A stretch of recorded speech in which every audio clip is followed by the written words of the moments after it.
Hello everyone, how are you all? Welcome to ID Infusion by Triumph Academy. As you all know, आज से हम start करने वाले हैं आपकी डिस्ट्रीब्यूशन एंड लॉजिस्टिक्स की सीरीज़ जो है आपका लॉजिस्टिक्स मैनेजमेंट सेमेस्टर 8 की आपकी ये सीरीज़ रहने वाली है। 4 यूनिट आपके इसके अंदर रहने वाले हैं। तो आज से हमारी ये सीरीज़ स्टार्ट होने वाली है। तो करता हूँ आज की वीडियो के स्टार्ट बिना किसी देरी के। और जिसको भी नोट्स परचेज करने हैं यूनिट 1 से लेकर यूनिट नंबर 4 तक के फॉर द ₹150 ओनली, हमारे description box and I button दोनों जगह आपको टेलीग्राम का लिंक मिल जाएगा। आप जाकर नोट्स परचेज कर सकते हैं। और वीडियो स्टार्ट होने से पहले चैनल को कर दीजिए सब्सक्राइब। करते हैं आज की वीडियो को स्टार्ट और एक एक करके समझते हैं सारी चीज़ों का मतलब। सबसे पहले इसके अंदर जो आता है लॉजिस्टिक्स का कॉन्सेप्ट आता है।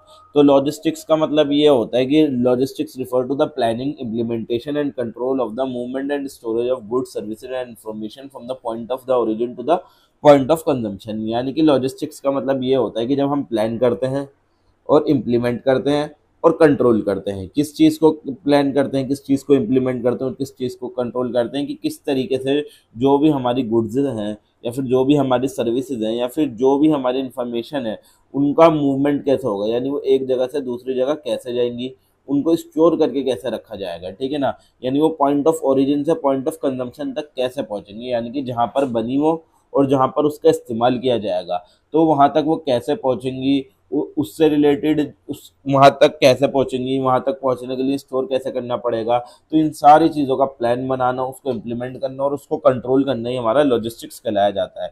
तो लॉजिस्टिक्स का मतलब यही होता है कि getting the right product to the right place at the right time at the right cost, यानी कि सही प्रोडक्ट को सही जगह पर पहुँचाना, सही पैसे पर पहुँचाना और सही कॉस्ट के साथ, यानी कि ना ही खर्चा ज़्यादा हो ना ही टाइम वेस्ट हो, सही जगह पर भी पहुँचो और सही प्रोडक्ट भी पहुँचे। यही चीज़ लॉजिस्टिक्स का मतलब होता है। तो लॉजिस्टिक्स ये इंश्योर करता है कि जो हमारा प्रोडक्ट है या फिर जो भी हमारी गुड्स है, सर्विसेज है, वो मैन्युफैक्चरर से लेकर, यानी कि जो उसे बना रहा है वहाँ से लेकर होलसेलर तक, जो होलसेल में उसे खरीदेगा उस तक आसानी से पहुँच जाए।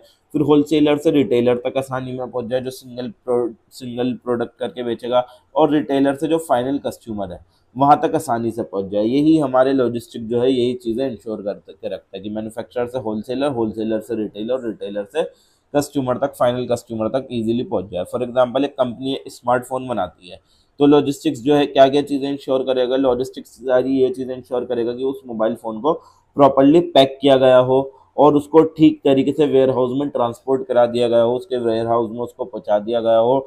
और फिर वेयर हाउस में पहुंचाने के बाद रिटेल स्टोर्स या फिर कस्टमर जिसको भी वो मोबाइल फ़ोन चाहिए, वो स्मार्टफोन चाहिए, उन लोगों तक वो चीज़ पहुंच गई हो, ठीक है ना। इम्पोर्टेंस क्या है हमारे लॉजिस्टिक्स की, इम्पोर्टेंस यही है लॉजिस्टिक्स की, ये चीज़ इंश्योर करती है कि हमारे जो भी गुड्स हैं वो टाइमली डिलीवर हो जाए, टाइम पर पहुंच जाए हमारे कस्टमर्स के पास, और ना ही हमारे ट्रांसपोर्टेशन में ज़्यादा खर्चा आए और ना ही हमारा उस माल को स्टोर करने में ज़्यादा खर्चा आए, और कस्टमर की सेटिस्फेक्शन भी बढ़ जाए। क्योंकि अगर हमारा ही खर्चा नहीं आएगा तो हम सस्ते रेटों पर चीज़ें बेच सकते हैं और हमारे कस्टमर फिर हमसे सेटिस्फाइड रहेंगे। और अगर लॉजिस्टिक्स हमारी अच्छी चल रही है, हमारा माल ठीक टाइम पर ठीक जगह पर पहुंच रहा है, तो हमारे बिजनेस ऑपरेशन बहुत ज़्यादा स्मूथ होंगे। यानी कि हमें कोई बहुत ज़्यादा मेहनत करने की ज़रूरत नहीं है। एक बार अगर हमने लॉजिस्टिक्स का अच्छा प्लान बना लिया तो फिर जो है हमारी सारी चीज़ें काफ़ी स्मूथली चलेंगी। और ये कंपनीज को हेल्प भी करती है कि वो मार्केट के अंदर कम्पीट कर सकें, यानी कि जितना अच्छा जिस कंपनी का लॉजिस्टिक होगा वो कंपनी आगे जाकर उतनी ही ग्रो करेगी, ठीक है ना। अब एवोल्यूशन कैसा हुआ है लॉजिस्टिक्स का, यानी कि पुराने टाइम में क्या क्या चीज़ें थी और अब क्या क्या चीज़ें चेंज हो गई हैं लॉजिस्टिक्स के अंदर। तो लॉजिस्टिक जो है वो gradually time to time business और टेक्नोलॉजी जैसे जैसे बदलते गए, जैसे जैसे बिजनेस लोगों के बदलते गए, बढ़ते गए, जैसे जैसे टेक्नोलॉजी बढ़ती गई, तो उसके साथ साथ हमारा लॉजिस्टिक्स भी क्या होता गया, बढ़ता चला गया। तो अर्ली स्टेज के अंदर क्या हुआ था, यानी पुराने ज़माने के अंदर, सबसे पुराने ज़माने के अंदर जो है लॉजिस्टिक्स का सिर्फ फोकस होता था ट्रांसपोर्टेशन पर और स्टोरेज के ऊपर, दो चीज़ों पर, कि माल हमारा पहुंच जाए और माल हमारा स्टोर हो जाए, ठीक है ना। इन दो ही चीज़ों पर गुड्स के जो है हमारे लॉजिस्टिक्स का फोकस हुआ करता था, ठीक है ना। पहले बिजनेसेस यही सोचते थे कि हम अपने प्रोडक्ट को एक जगह से दूसरी जगह कैसे पहुंचा दें, उसी को लॉजिस्टिक्स कंसीडर किया जाता था अर्ली स्टेज के बाद। फिर सेकंड हमारा टाइम आया मिलिट्री इन्फ्लुएंस का, यानी कि जो कॉन्सेप्ट है लॉजिस्टिक्स का वो सबसे पहले जो है जो यूज़ किया गया था वो मिलिट्री ऑपरेशंस के लिए यूज़ किया गया था, यानी जो आर्मी वगैरह के जितने भी ऑपरेशन होते हैं उनके अंदर जो है लॉजिस्टिक्स का सबसे पहले इस्तेमाल किया गया था कि सोल्जर्स को एक जगह से दूसरी जगह पहुंचाना, हथियारों को एक जगह से दूसरी जगह पहुंचाना, और जितनी भी सप्लाईज है, जितनी भी उनकी मदद करने वाली चीज़ें हैं, उन सारी चीज़ों को एक जगह से दूसरी जगह पहुंचाने में सबसे पहले जो मिलिट्री वालों ने इसका इस्तेमाल किया था, मिलिट्री इन्फ्लुएंस सबसे पहले इसके ऊपर हुआ था। और दूसरा फिर उसके बाद मिलिट्री इन्फ्लुएंस के बाद बिजनेस ने भी लॉजिस्टिक्स लाना अपने अंदर स्टार्ट कर दिया, यानी कि बिजनेस ने अपना क्या लॉजिस्टिक लिया है और किस चीज़ में लॉजिस्टिक इस्तेमाल करने लगी कि प्रोडक्शन किस तरीके से मैनेज करना है हमें, इन्वेंट्री कैसे मेंटेन करके रखनी है, और गुड्स को किस तरीके से डिस्ट्रीब्यूट करना है, यानी कहाँ कहाँ पर कब कब हमें अपने कौन कौन से गुड्स पहुँचाने हैं, यानी कि ये बिजनेस ने भी ये करना चीज़ें सारी स्टार्ट कर दी।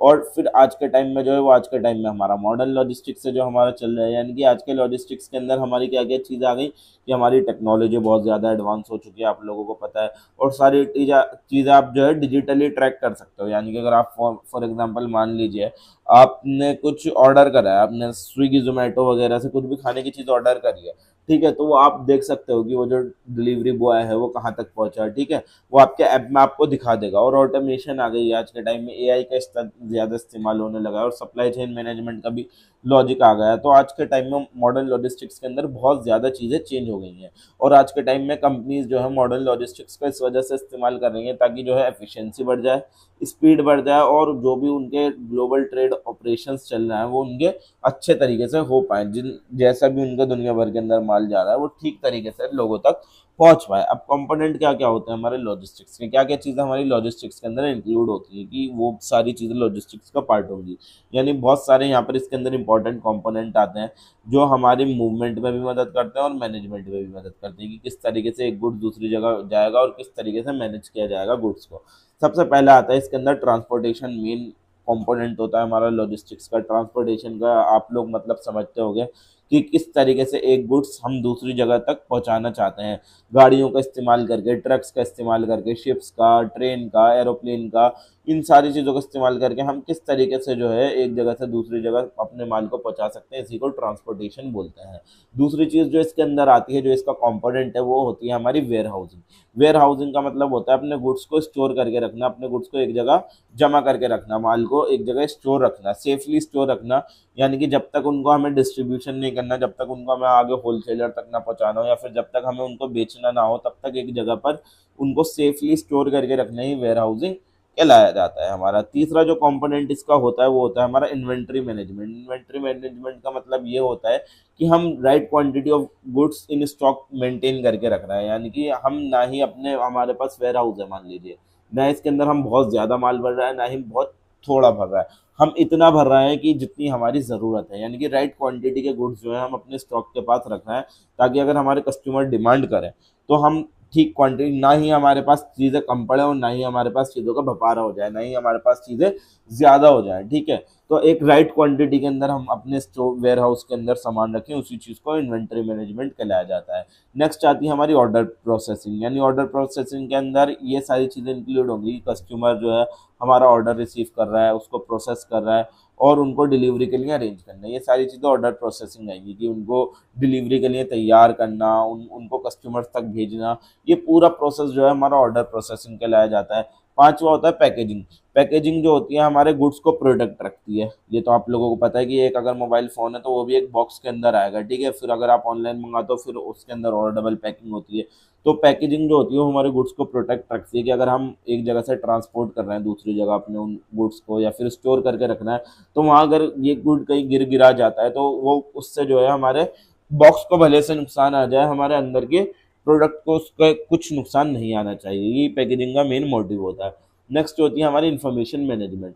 इन्फॉर्मेशन सिस्टम जो होता है वो हेल्प करता है ये ट्रैक करने में कि शिपमेंट कब आएगी, इन्वेंट्री कैसे मैनेज करनी है, और जितनी भी लॉजिस्टिक्स एक्टिविटीज़ होती हैं उन सारी एक्टिविटीज़ को कोऑर्डिनेट करने में, मिला जुला कर चलाने में इन्फॉर्मेशन मैनेजमेंट हमारी मदद करता है। अब लॉजिस्टिक का प्रोसेस क्या है, यानी कि लॉजिस्टिक प्रोसेस का मतलब यही होगा कि क्या क्या स्टेप्स होंगे हमारे, जो जब हम गुड्स एक जगह से प्रोड्यूसर से लेकर कंज्यूमर तक पहुंचाते हैं, तो प्रोड्यूसर से लेकर कंज्यूमर तक पहुंचाने के लिए गुड्स को क्या हमारे स्टेप्स रहेंगे, वही हमारा क्या कहलाया जाएगा, लॉजिस्टिक प्रोसेस कहलाया जाएगा। तो सबसे पहले इसके अंदर आएगा प्रोक्यूरमेंट ऑफ रॉ मटेरियल, यानी कि रॉ मटेरियल्स को कलेक्ट करना, जितना भी कच्चा माल है जिससे हम जो है गुड बनाने वाले हैं उनको हम गुड बनाकर अपने गुड्स रेडी करेंगे, ठीक है।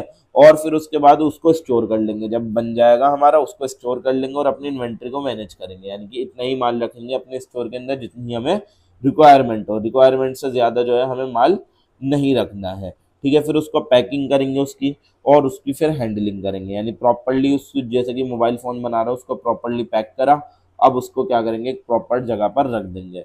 फिर उसकी ट्रांसपोर्टेशन करेंगे, यानी कि इसको एक जगह से दूसरी जगह पहुंचाएंगे। फॉर एग्जांपल मुंबई में बना और दिल्ली में बिकेगा तो उसको मुंबई से दिल्ली में पहुंचाएंगे, दिल्ली के एक बहुत बड़े वेयर हाउस में उसको पहुंचा देंगे। फिर वहां से वो रिटेलर्स या फिर कस्टमर्स के पास जाएगा, या तो कस्टमर्स डायरेक्टली यहाँ से खरीदेगा या फिर रिटेलर की एक शॉप होगी, उस रिटेलर की शॉप पर यहाँ से जो है माल जाएगा, और फिर डिलीवरी ऑफ प्रोडक्ट हो जाएगी, यानी कि ये इसको प्रोडक्ट डिलीवर कर देगा कस्टमर्स को या फिर रिटेलर को, ठीक है ना। तो ये जो पूरा प्रोसेस है वो ये इंश्योर करता है कि गुड्स जो है कंज्यूमर तक जो है एफिशिएंटली पहुंच जाए और टाइम टू टाइम पहुंच जाए, ठीक है, लेट ना हो। अब डायमेंशंस क्या क्या होती हैं लॉजिस्टिक्स की, तो लॉजिस्टिक्स को जो है ना हम दो पर्सपेक्टिव से समझ सकते हैं, एक होती है हमारी माइक्रो लॉजिस्टिक्स, एक होती है हमारी मैक्रो लॉजिस्टिक्स। दोनों को एक एक करके समझते हैं। सबसे पहले हम समझेंगे माइक्रो डायमेंशन की लॉजिस्टिक्स किसे कहते हैं। माइक्रो लॉजिस्टिक्स जो होती है उसका मेन फोकस जो होता है वो किसी खास कंपनी या फिर किसी खास ऑर्गेनाइजेशन के साथ होता है, यानी किसी स्पेसिफिक कंपनी या फिर किसी ऑर्गेनाइजेशन की इंटरनल ट्रांसपोर्टेशन देखना कि उसका माल कहाँ से कहाँ जाएगा, उसकी इन्वेंट्री मैनेज करना, उसके माल को वेयर हाउस करना, वेयर हाउस में पहुंचाना, और उसके प्रोडक्ट्स को डिस्ट्रीब्यूट करना किसी खास स्पेसिफिक कंपनी के या फिर किसी खास ऑर्गेनाइजेशन के। तो मेन इसका गोल यही होता है कि उस ऑर्गेनाइजेशन की जिस ऑर्गेनाइजेशन के अंदर हम काम कर रहे हैं उसकी एफिशिएंसी अच्छी हो जाए और उसके खर्चा कम हो जाए, उसके एक्सपेंस कम हो जाए, उसकी कॉस्ट कम हो जाए, यही हमारी इसका जो है मेन गोल होता है। फॉर एग्जांपल एक कंपनी जो है वो ये मैनेज कर रही है अपनी खुद एक कंपनी है वो अपना वेयर हाउस भी मैनेज कर रही है, अपने डिलीवरी के ट्रक्स को भी मैनेज कर रही है, अपने इन्वेंट्री सिस्टम भी मैनेज कर रही है, यानी बस एक ही कंपनी है वो अपने आप को ही मैनेज कर रही है और किसी पर फोकस नहीं कर रही। तो यही माइक्रो डायमेंशन कहलाई जाएगी लॉजिस्टिक्स की, कि सिर्फ एक ही कंपनी के ऊपर हम फोकस बात कर रहे हैं। अब मैक्रो डायमेंशन जो होती है लॉजिस्टिक्स की उसके अंदर हम बात करते हैं लॉजिस्टिक एक्टिविटी की नेशनल लेवल पर, पूरे देश के लेवल के ऊपर, या फिर पूरी दुनिया के लेवल के ऊपर, या फिर ग्लोबल लेवल के ऊपर। यहाँ पर हम बात करेंगे ट्रांसपोर्टेशन इंफ्रास्ट्रक्चर की, यानी कि अगर हमारा माल एक जगह से दूसरी जगह जा रहा है तो वहां से वहां तक पहुंचाने के लिए रोड्स बने हुए हैं या फिर नहीं है, रोड्स पर टैक्स कितना है, क्या कितना है, ये सारी चीज़ें जो है इसके अंदर इंक्लूड होंगी। इंटरनल ट्रेड लॉजिस्टिक्स क्या होगा, इंटरनेशनल ट्रेड लॉजिस्टिक्स, कि अगर इंडिया से हमें माल भेजना है अमेरिका तो किस तरीके से वो पहुंचाया जाएगा, ठीक है। और गवर्नमेंट की पॉलिसीज़ क्या क्या है कि अगर हम इंडिया से माल दूसरी जगह बेचते हैं तो अगर वो टैक्स लगकर महंगा हो जाता है, बहुत ज़्यादा उसकी कीमतें बढ़ जाती हैं, तो हम ऐसे सिचुएशन के अंदर क्या करेंगे, ठीक है ना। तो गवर्नमेंट की पॉलिसीज़ क्या है अगर हम माल एक जगह से एक देश से दूसरे देश के अंदर भेज रहे हैं। और ग्लोबल सप्लाई चेन क्या बनी हुई है कि पहले जो है हमारे देश से माल डायरेक्ट अमेरिका नहीं जाता, फॉर एग्जांपल पहले बीच में दुबई है, वहाँ पर दुबई जाएगा फिर उसके बाद जाएगा। तो क्या हमारी सप्लाई चेन है, किस तरीके से जो है हमारी सप्लाई चेन काम करती है। तो मैक्रो लॉजिस्टिक्स जो होती है वो इस चीज़ में हेल्प करती है कि हमारा इकोनॉमिक डेवलपमेंट हो, ठीक है, हमारे देश की इकोनॉमी डेवलप हो और हमारी इंटरनेशनल ट्रेड बढ़े, यानी हमारे दूसरे देशों के साथ व्यापार बढ़े, ठीक है। तो एग्जाम्पल हमारे क्या क्या होंगे, जैसे पोर्ट्स हो गए, हाईवेज हो गए, एयरपोर्ट्स हो गए, और जितना भी हमारे देश का रेलवे सिस्टम है जो हमारे पूरे देश के अंदर लॉजिस्टिक नेटवर्क को, पूरे नेशनल लॉजिस्टिक नेटवर्क को संभाले रखते हैं। ये सारी चीज़ें मेनली पोर्ट से माल आता है, हाईवेज से माल आता है, एयरपोर्ट से, रेलवे से माल आता है, तो ये हमारे देश के लॉजिस्टिक सिस्टम को संभाले रखे हुए हैं। तो यही हमारे मैक्रो डायमेंशन का पार्ट होंगे हमारे, ठीक है। अब इनबाउंड लॉजिस्टिक्स होता है। इनबाउंड लॉजिस्टिक्स के अंदर वो सारी एक्टिविटीज़ आती हैं कि मतलब रिसीव करना, receiving, storing and managing raw material और good coming into a business from supplier. Inbound logistic उससे बोलेंगे कि हमें सप्लायर जो है, एक सप्लायर है जो जो कच्चा माल देता है, वो बिजनेस को कच्चा माल दे रहा है, तो वो जो कच्चा माल दे रहा है उस कच्चे माल को रिसीव करना, उसको स्टोर करना और उसको मैनेज करना, ठीक है। तो इसी को हम क्या बोलते हैं, इनबाउंड लॉजिस्टिक्स। यानी कि यहाँ पर हम किसके बारे में बात करेंगे, सीधा सीधा ध्यान रखिएगा, इनबाउंड लॉजिस्टिक्स के अंदर रॉ मटेरियल की बात यहाँ पर की जाएगी, यानी कि किस तरीके से जो है हमारा मटेरियल जो है सप्लायर से कंपनी के पास आ रहा है। Movement of material from supplier to company ही इनबाउंड लॉजिस्टिक कहलाया जाएगा, ठीक है, सप्लायर टू कंपनी। तो इनबाउंड लॉजिस्टिक जो है वो ये चीज़ इंश्योर करता है कि जो भी रिक्वायर्ड मटेरियल है, जितना भी कच्चा माल कंपनी को चाहिए, वो कंपनी पर टाइम टू टाइम पहुंच जाए और सही क्वांटिटी के अंदर पहुंचे, ना ही कम ना ही ज़्यादा, तो ताकि जो है वो प्रोडक्शन जो है अपनी सही तरीके से आसानी से स्मूथली कर सकें। तो एक्टिविटीज़ क्या क्या होती हैं इनबाउंड लॉजिस्टिक के अंदर? सबसे पहले इसके अंदर हम रॉ मटेरियल खरीदते हैं, हम कच्चा माल खरीदते हैं, ठीक है, कंपनीज जो है कच्चा माल खरीदती हैं। और फिर ट्रांसपोर्टेशन होता है वो सप्लायर से, यानी डील हो गई कि इतना कच्चा माल देना है, फिर जो सप्लायर है वो कंपनीज को क्या करेगा, सप्लायर कंपनीज तक ट्रांसपोर्ट कराएगा, वो माल पहुंचाएगा यहाँ तक, ठीक है ना। और फिर ये कंपनीज क्या करेंगी, इन कंपनीज के बहुत बड़े बड़े वेयर हाउसेज होते हैं, ठीक है, इन कंपनी के बड़े बड़े वेयर हाउसेज होते हैं, फिर वो अपने वेयर हाउस में क्या करेंगी, उस सारे माल को रिसीव करेंगे, ठीक है ना, और फिर उसको स्टोर कर देंगे, यानी जब तक उन्हें बेचना नहीं होगा, बनाना नहीं होगा, तब तक वो अपने उसके अंदर स्टोर करके रखेंगी। और इन्वेंट्री मैनेज करेंगी, यानी जितना माल की रिक्वायरमेंट होगी उतने ही माल मंगाएंगी, ना ही ज़्यादा मंगाएंगी ना ही कम मंगाएंगी, प्रॉपर एडिक्वेट अमाउंट के अंदर मंगाया जाएगा। फॉर एग्जाम्पल एक कार मैन्युफैक्चरिंग की कंपनी है जो कि कार बनाती है, ठीक है, अब वो एक कंपनी है, कार बना रही है वो, फॉर एग्जाम्पल ये हमारी कार है, ठीक है ना। अब इस कार को बनाने के लिए हमें स्टील भी चाहिए होगा, हमें इस कार को बनाने के लिए टायर भी चाहिए होंगे, और बहुत सारी चीज़ें चाहिए होंगी हमें सप्लायर से। तो ये सारी चीज़ों को मंगाना, इन सारी कुछ चीज़ों को मैनेज करना, ठीक है, यही सारी चीज़ें हमारी इनबाउंड लॉजिस्टिक्स कहलाई जाती हैं। अब नेक्स्ट आता है हमारा टॉपिक, जो आता है हमारा आउटबाउंड लॉजिस्टिक। आउटबाउंड लॉजिस्टिक्स के अंदर वो सारी एक्टिविटीज़ आएंगी जिसके अंदर हम स्टोर करेंगे, ट्रांसपोर्ट करेंगे, डिलीवर करेंगे, किसको, फिनिश प्रोडक्ट को।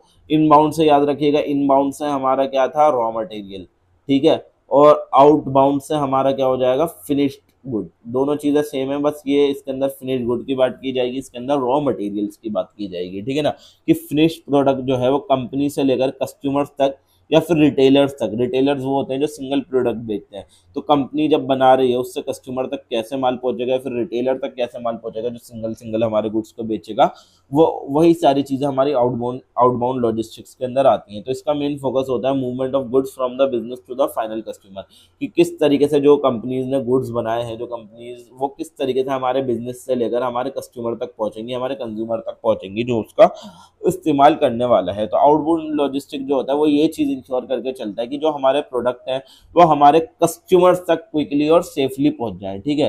तो इसके अंदर हमारा कहाँ से हो रहा था कि सप्लायर से कंपनी तक पहुंच जाए, यहाँ पर क्या हो रहा है, कंपनी से कस्टमर तक पहुंच जाए, ठीक है। एक्टिविटीज क्या क्या होती है हमारी आउटबाउंड लॉजिस्टिक्स के अंदर, क्या क्या काम होता है? सबसे पहले वेयर हाउस करेंगे हम फिनिश गुड की, हमने अब गुड्स बना लिया, हमारा ये वेयर हाउस है, इसके अंदर जो है हम क्या करेंगे, अपने माल को स्टोर करके रखेंगे जितनी भी हमें रिक्वायर्ड है। और फिर ऑर्डर प्रोसेसिंग करेंगे, यानी ऑर्डर रिसीव हुआ तो उस ऑर्डर को पैक करना हम स्टार्ट कर देंगे। फॉर एग्जांपल ऑर्डर आ गया मोबाइल का, मोबाइल बिकना है तो उसी मोबाइल को पैक करने स्टार्ट कर देंगे, फिर उसको ट्रांसपोर्ट कर देंगे या तो रिटेलर के पास या कस्टमर्स के पास। अगर हम डायरेक्ट कस्टमर्स को बेचते हैं तो डायरेक्ट कस्टमर को भेज देंगे, और अगर रिटेलर्स ने ऑर्डर करे हैं फ़ोन्स तो हम रिटेलर्स को भेज देंगे। फिर डिस्ट्रीब्यूशन मैनेजमेंट करेंगे, किस तरीके से हमें अपने गुड्स को वहाँ तक पहुँचाना है। एग्जाम्पल ये आ गया कि अब वही देखिए स्मार्टफोन्स का आ गया कि कंपनी ने जो है उनको रिटेल स्टोर पे भेज दिया, डिस्ट्रीब्यूटर पे भेज दिया, फिर कस्टमर पर भेज दिया अपने ट्रांसपोर्टेशन नेटवर्क के थ्रू, ठीक है। जो मैंने बात ऊपर समझाई वही लिखी हुई है। तो दोनों के बीच में डिफरेंसेस हम समझ लेते हैं। इनबाउंड लॉजिस्टिक्स का मतलब ये होता है कि गुड्स जा रहे हैं हमारे कंपनी के पास, और मतलब कंपनी के पास आ रहे हैं, इनबाउंड का मतलब गुड्स, और आउटबाउंड का मतलब कंपनी के पास से जा रहा है। और फोकस इसका कच्चे माल पर होता है और इनपुट पर होता है कि किस तरीके से कच्चा माल आएगा और किस तरीके से चीज़ें बनेंगी। और आउटबाउंड का जो फोकस होता है वो फिनिश प्रोडक्ट पे होता है कि हमारा जो माल तैयार हो गया है उसको आगे तक कैसे पहुंचाना है। डायरेक्शन इसकी ये होगी कि यहाँ पर सप्लायर से कंपनी के पास माल पहुंचता है और यहाँ पर कंपनी से कस्टमर के पास हमारा माल पहुंच जाता है। अब नेक्स्ट आता है हमारा value added role of logistics. तो लॉजिस्टिक्स जो है वो उसका काम सिर्फ यही नहीं है कि गुड्स को जो है एक जगह से दूसरी जगह तक पहुंचाना, बट साथ साथ ये जो हमारे प्रोडक्ट्स हैं उनके अंदर वैल्यूज भी ऐड करती हैं, और जो हमारी सर्विसेज है उनके अंदर भी वैल्यूज ऐड करती हैं। वैल्यूज एडिशन का मतलब ये है कि जो भी हमारे प्रोडक्ट है, ठीक है ना, उस प्रोडक्ट की जो है कस्टमर की नज़रों में, कस्टमर की आंखों में उसकी वर्थ बढ़ा देना, उसकी वैल्यू बढ़ा देना, उसके इस्तेमाल को बढ़ा देना वैल्यू एडिशन कहलाया जाता है। यानी कि प्रोडक्ट तो वही है, बट जो हमारा कस्टमर है अब उसको और अच्छे तरीके से उसका नज़रिया बदल गया है उसकी चीज़ को चेक करने का। फॉर एग्जांपल इसके अंदर वेज क्या क्या होती हैं हमारी लॉजिस्टिक्स एड वैल्यूज़ की, किस तरीके से जो है लॉजिस्टिक जो है वैल्यू को बढ़ा देता है। सबसे पहले जो है प्लेस वैल्यू होती है, यानी कि लॉजिस्टिक जो है ये चीज़ें इंश्योर करता है कि जो जितने भी प्रोडक्ट्स हैं वो राइट प्लेस पर हों जहाँ पर कस्टमर्स को ज़रूरत है। फॉर एग्जांपल जो है हम अपने जो है गुड्स को जो है रिटेल स्टोर या फिर कस्टमर की लोकेशन तक पहुंचा रहे हैं, ठीक है, कि अब कस्टमर को पता है मुझे फ़ोन चाहिए तो वो मोबाइल के स्टोर पर जाएगा। तो हमारा ये मेन मकसद होना चाहिए कि कंपनीज का ये मेन मोटिव होना चाहिए कि राइट प्लेस पर यानी मोबाइल स्टोर्स पर जो है वो माल हमारा ठीक टाइम पर पहुंच जाए। दूसरी चीज़ है टाइम वैल्यू, यानी लॉजिस्टिक्स ये इंश्योर करता है कि जितने भी गुड्स हैं वो राइट टाइम पर अवेलेबल हो। यानी कि अगर कस्टमर की डिमांड है, अभी फॉर एग्जांपल कस्टमर, एक कोई कंपनी का नया मॉडल आया है, ठीक है, कंपनी ने अपना एक नया मॉडल निकाला है, फॉर एग्जांपल मान लीजिए 19 प्रो, ठीक है, 19 प्रो एक कंपनी ने जो है अपना नया मॉडल निकाल लिया। अब कंपनी ने ये अपना नया मॉडल निकाल लिया, अब बंदे आ रहे हैं इसको खरीदने के लिए, मगर जो है इनके पास बहुत पुराना मॉडल लगा हुआ है कुछ, फॉर एग्जांपल 12 प्रो रखा हुआ है, 12 प्रो। अब ये जो नया मॉडल है जिसकी डिमांड है वो अगर दुकानों के अंदर नहीं होगा, ठीक है, वो अगर मोबाइल्स की शॉप पर नहीं मिलेगा तो बंदे तो वापस चले जाएंगे ना, वो कहेंगे हमें 19 प्रो चाहिए, तुम ये क्या 12 प्रो दे रहे हो, ठीक है। तो ये चीज़ इंश्योर करता है कि लॉजिस्टिक्स ये इंश्योर करता है कि राइट टाइम पर जो है हमारी चीज़ें पहुँचे, जब जिस चीज़ की रिक्वायरमेंट से कम लोगों को वो चीज़ तभी उन तक पहुँच जाए, ठीक है। और नेक्स्ट होती है कॉस्ट एफिशिएंसी, यानी कि अगर एफिशिएंट लॉजिस्टिक कर रहा है, यानी कि ठीक तरीके से हमारा लॉजिस्टिक चल रहा है, तो हमारी ट्रांसपोर्टेशन और स्टोरेज कॉस्ट दोनों ही बहुत ज़्यादा कम हो जाती हैं, जिसकी वजह से हमारे प्रोडक्ट के प्राइजेस भी बढ़ जाते हैं। फॉर एग्जांपल एक प्रोडक्ट पड़ रहा है हमें 5,000 रुपये का, अब उसके अंदर हम ट्रांसपोर्टेशन मिला रहे हैं तो 500 की ट्रांसपोर्टेशन, 500 की स्टोरेज कॉस्ट। अब वही फ़ोन हमें पड़ गया है 6,000 का, ठीक है, और हम बेच रहे हैं उसको 10,000 रुपये का मार्केट के अंदर। अब जो है क्या होगा, हमने मान लीजिए हमने एफिशिएंट लॉजिस्टिक्स कर दिया कि 5,000 का हमें प्रोडक्ट पड़ रहा है और 100 रुपये की हमारी वो है ट्रांसपोर्टेशन, 100 रुपये की स्टोरेज कॉस्ट, तो अब 5200 का मोबाइल पड़ रहा है, तो अब हम इसको 9,200 रुपये का मार्केट के अंदर बेच सकते हैं, यानी कि 800 रुपये कम का हम मार्केट के अंदर बेच सकते हैं अपना 4,000 का प्रॉफिट सेट करके। तो ये होती है कॉस्ट एफिशिएंसी, ठीक है, कि हमारा खर्चा बच रहा है। और नेक्स्ट है कस्टमर भी सेटिस्फाई होगा, अगर उसके पास फास्ट डिलीवर हो गया, उसने कल ही ऑर्डर करा आज उसके पास डिलीवर हो गया और बिल्कुल सही तरीके से डिलीवर हुआ, तो कस्टमर का एक्सपीरियंस अच्छा रहेगा, कस्टमर सेटिस्फाई होगा, वो बोलेगा यार मैंने इससे पिछली बार मोबाइल मंगाया था, बिल्कुल ठीक ठाक कंडीशन में आया, तो मैं अगली बार भी मंगाऊंगा तो यहीं से मंगाऊंगा। पांचवी होती है प्रोडक्ट अवेलेबिलिटी, लॉजिस्टिक्स ये इंश्योर करता है कि जितने भी प्रोडक्ट्स हैं वो मार्केट के अंदर अवेलेबल हो, शॉर्टेज ना हो, यानी कि अगर मुझे अभी मोबाइल चाहिए कोई सा तो वो मार्केट के अंदर अवेलेबल हो, वो कमी उसकी ना पड़े। तो अब ओवरव्यू देखते हैं आर्टिफिशियल इंटेलिजेंस का लॉजिस्टिक्स के अंदर। ये आज के टाइम में एआई हर जगह है, आर्टिफिशियल इंटेलिजेंस हर जगह है, तो लॉजिस्टिक्स के अंदर आर्टिफिशियल इंटेलिजेंस का क्या काम है, एआई का क्या काम है। तो आर्टिफिशियल इंटेलिजेंस का मतलब यही है कि जब हम कंप्यूटर सिस्टम का इस्तेमाल करते हैं कि वो सारे टास्क परफॉर्म कर सकता है, यानी कि जिस काम को करने के लिए इंसानी दिमाग चाहिए, ह्यूमन इंटेलिजेंस चाहिए, वही काम हमारा कंप्यूटर कर रहा है। जैसे किसी चीज़ से रिलेटेड डिसीजन मेकिंग करना, या फिर कुछ अगर उसको डेटा दे दिया गया तो उस डेटा को एनालाइज करना कि इस डेटा के अंदर क्या सब चीज़ें हैं, यही सारी चीज़ें हमारी क्या कहलाई जाएंगी, हमारी एआई कहलाया जाएगा। तो लॉजिस्टिक्स के अंदर जो है एआई जो है कंपनीज की हेल्प करता है कि उनकी एफिशिएंसी अच्छी हो जाए, उनका खर्चा कम हो, कॉस्ट कम हो और वो अच्छे डिसीजन ले पाए, ठीक है। तो एप्लीकेशन क्या क्या है एआई की लॉजिस्टिक्स के अंदर, की कहाँ कहाँ जो है एआई का इस्तेमाल कर सकते हैं हम लॉजिस्टिक्स के अंदर। सबसे पहला रूट ऑप्टिमाइजेशन के अंदर, यानी एआई सिस्टम जो है वो आज के टाइम में ट्रैफिक कंडीशन को एनालाइज कर लेता है और डिस्टेंस को एनालाइज कर लेता है, ताकि वो बेस्ट डिलीवरी रूट बता पाए, जिससे की वजह से आपका टाइम भी कम लगे और आपका खर्चा भी कम लगे। फॉर एग्जाम्पल आपको यहाँ से एक जगह से, फॉर एग्जांपल आपका दे रखा है नॉर्थ कैंपस, वहाँ से आपको इंडिया गेट माल पहुँचाना है, ठीक है। अब एक तो ये रास्ता है, ठीक है, बिल्कुल लंबा, और एक है बिल्कुल सीधा रास्ता, ठीक है, बट इस सीधे रास्ते पर जाम बहुत है।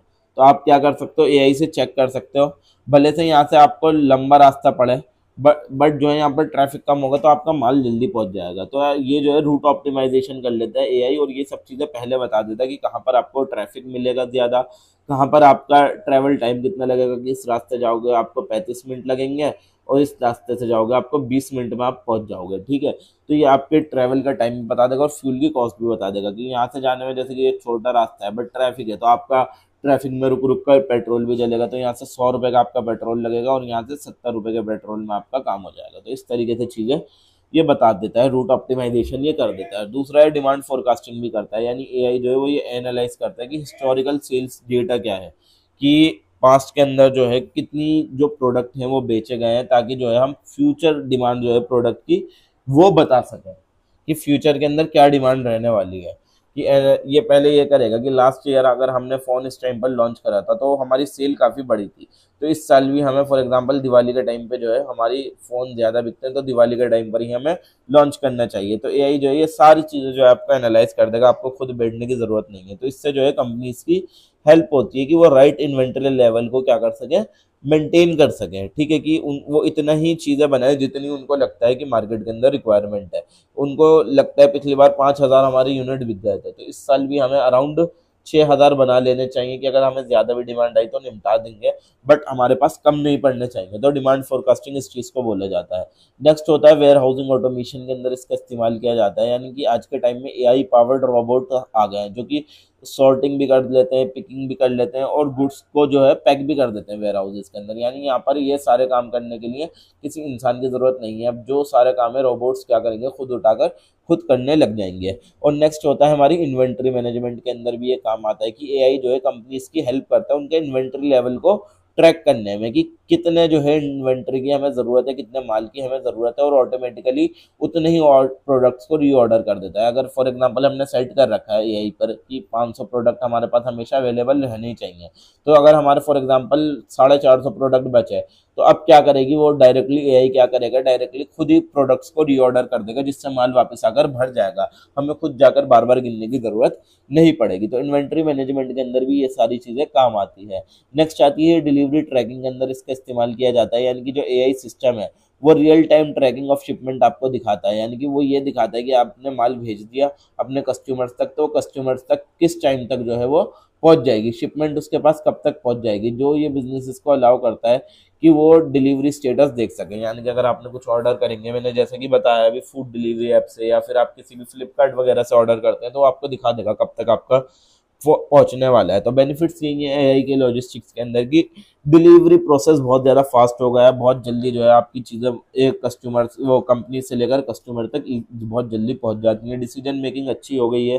जो ऑपरेशनल कॉस्ट थी, जो खर्चा आता था पहले मोटा मोटा, वो सारा खर्चा कम हो गया है और सप्लाई चेन एफिशिएंसी अच्छी हो गई है और कस्टमर्स की सेटिस्फेक्शन भी बढ़ गई है। अब कस्टमर्स जो है ज़्यादा सेटिस्फाई रहने लग गए हैं।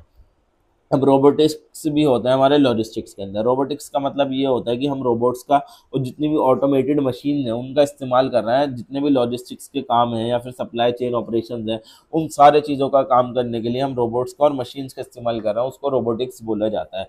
तो रोबोट्स का जो है ज़्यादातर हम कहाँ कहाँ इस्तेमाल करते हैं, दो जगह इस्तेमाल करते हैं। एक तो वेयर हाउस के अंदर इस्तेमाल करते हैं और दूसरा जितने भी हमारे डिस्ट्रीब्यूशन सेंटर्स होता है वहाँ पर हम रोबोट्स का इस्तेमाल करते हैं। वहाँ पर ये लोग क्या काम करते हैं, मूव कर देते हैं। यानी ये जो मशीन्स होती है एक जगह से, फॉर एग्जांपल अलग अलग ब्लॉक बने हुए हैं हमारे वेयर हाउस के अंदर, तो अलग अलग एक ए ब्लॉक से हमें बी ब्लॉक में माल पहुंचाना है, मूव कराना है, तो वो रोबोट कर देगा, सॉर्ट कर देगा, पिक कर लेगा, कोई माल उठा के लाना है वो ले आएगा, गुड्स को पैक कर देगा ऑटोमेटिकली। मशीन का पूरा सिस्टम लगा हुआ होता है कि आप एक बारी वो मशीन चला दो, वो सारी प्रोडक्ट्स खुद ही पैक करती हुई लाइन से चली जाएगी। तो ये सारी चीज़ें जो है हमारी रोबोटिक्स कर सकते हैं। रोबोट्स के अंदर सिर्फ वही नहीं आएंगे, जैसे कि आप समझ रहे हो रोबोट्स हैं कोई ऐसा बंदा बना हुआ है, तो सिर्फ ये रोबोट्स के अंदर इंक्लूड नहीं होगा, जितनी भी मशीनरी वगैरह भी है जिसके अंदर हमारा माल वगैरह पैक हो रहा है, वो सारी चीज़ें भी रोबोट्स के अंदर इंक्लूड की जाएंगी। तो रोबोटिक्स का लॉजिस्टिक्स के अंदर इस्तेमाल क्या क्या है, कि चीज़ों को पिक करने में, उनको पैक करने में वेयर हाउसेस के अंदर, जैसे कि मैंने ऊपर बताया था। दूसरा सॉर्टिंग पैकेजेस, यानी कि अगर हमें एक पैकेज दो पैकेज सेम आ गया तो उन पैकेजेस को अलग अलग करना है, ठीक है, डिस्ट्रीब्यूशन सेंटर्स के ऊपर, वो सारी चीज़ें हम कर सकते हैं। और अगर गुड्स को जो है वेयर हाउस के अंदर ही एक जगह से दूसरी जगह ले जाना है, ए ब्लॉक से बी ब्लॉक में लेकर जाना है, तो ये सारी चीज़ें हमारी मशीन्स कर सकती हैं। लोडिंग एंड अनलोडिंग, ट्रक के अंदर माल भरना, ट्रक से माल उतारना, ये सारी चीज़ें जो है हमारे रोबोटिक्स कर सकते हैं लॉजिस्टिक्स के अंदर। तो एडवांटेजेस क्या क्या है रोबोटिक्स के, कि इससे जो है ऑपरेशन बहुत ज़्यादा फास्ट हो गए हैं, बहुत जल्दी ऑपरेशन होने लगे हैं, बहुत जल्दी चीज़ें चलने लगी हैं। जो इंसानों से गलतियां होती थी वो अब रोबोट से गलतियां नहीं होती, तो वो गलतियां भी आज के टाइम में कम हो गई हैं। लेबर की कॉस्ट कम आ रही है, कि पहले अगर हमने 10 बंदे रख रखे हैं माल उतारने माल चढ़ाने के लिए, हर किसी को 5,000 रुपये देना है, 5,000 10 बंदों के हमारे 50,000 रुपये तो एक महीने के हो गए, और हमारे पूरे साल का खर्चा आ जाएगा। इसको 12 से मल्टीप्लाई कर दीजिए, कुछ अराउंड छः छः 60 लाख, 60 लाख मेरे ख्याल से जो है आपका ये हिसाब बैठेगा। इतना जो है आपका वो 6 लाख ही बैठेगा, सॉरी 6 लाख जो है आपके इसके अंदर खर्च हो जाएंगे। तो 6 लाख से अच्छा है आप एक बारी में 3 लाख रुपए का रोबोट लेकर आओ, 3 लाख रुपए की मशीन लेकर आओ, जो ये पूरी जो है आपकी कम से कम 5 साल चलेगी, 5 साल चलेगी और सारे काम कर देगी, इन सारे लोगों का काम जो है वो खत्म कर देगी, ठीक है। और इससे जो है प्रोडक्टिविटी भी क्या हो जाएगी, बढ़ जाएगी आपकी, यानी कि ये आराम आराम से काम करेंगे और मशीनरी एक जगह से, वो मशीन एक जगह से दूसरी जगह मिनटों सेकंडों में वो चीज़ें पहुंचा देगी।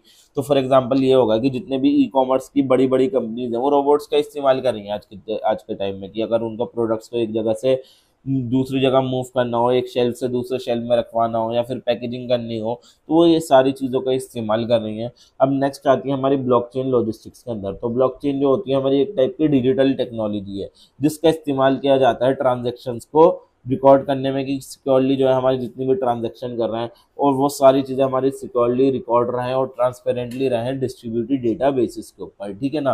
तो लॉजिस्टिक्स के अंदर भी ब्लॉकचेन का हमारा इस्तेमाल किया जाता है। तो ब्लॉकचेन जो है हमारी इस चीज़ में मदद करती है कि हम अपने गुड्स को ट्रैक कर सकें, हम उनको देख सकें सप्लाई चेन के थ्रू, और ये चीज़ इंश्योर कर सकें कि वो सिक्योरली जो है हमारे कस्टमर तक पहुंच रहा है और इजीली चेंज ना हो पाए। तो यही चीज़ें क्या कहलाई जाती है, हमारी ब्लॉकचेन कहलाई जाती है लॉजिस्टिक्स के अंदर। तो इस्तेमाल क्या होता है ब्लॉकचेन का लॉजिस्टिक्स के अंदर, कि शिपमेंट्स को ट्रैक करना, कि कहाँ से लेकर कहाँ तक माल पहुंचा, ये चीज़ चेक करना, ट्रांसपेरेंसी बढ़ा देना सप्लाई चेन्स के अंदर, फ्रॉड से बचाना, और कॉन्ट्रैक्ट और पेमेंट को मैनेज करना। ये सारी चीज़ें जो है हमारी ब्लॉकचेन टेक का काम होता है लॉजिस्टिक्स इसके अंदर। तो फायदे क्या क्या हैं, बेनिफिट्स क्या क्या हैं ब्लॉकचेन के, कि सिक्योरिटी इसके अंदर बहुत ज़्यादा होती है, ठीक है।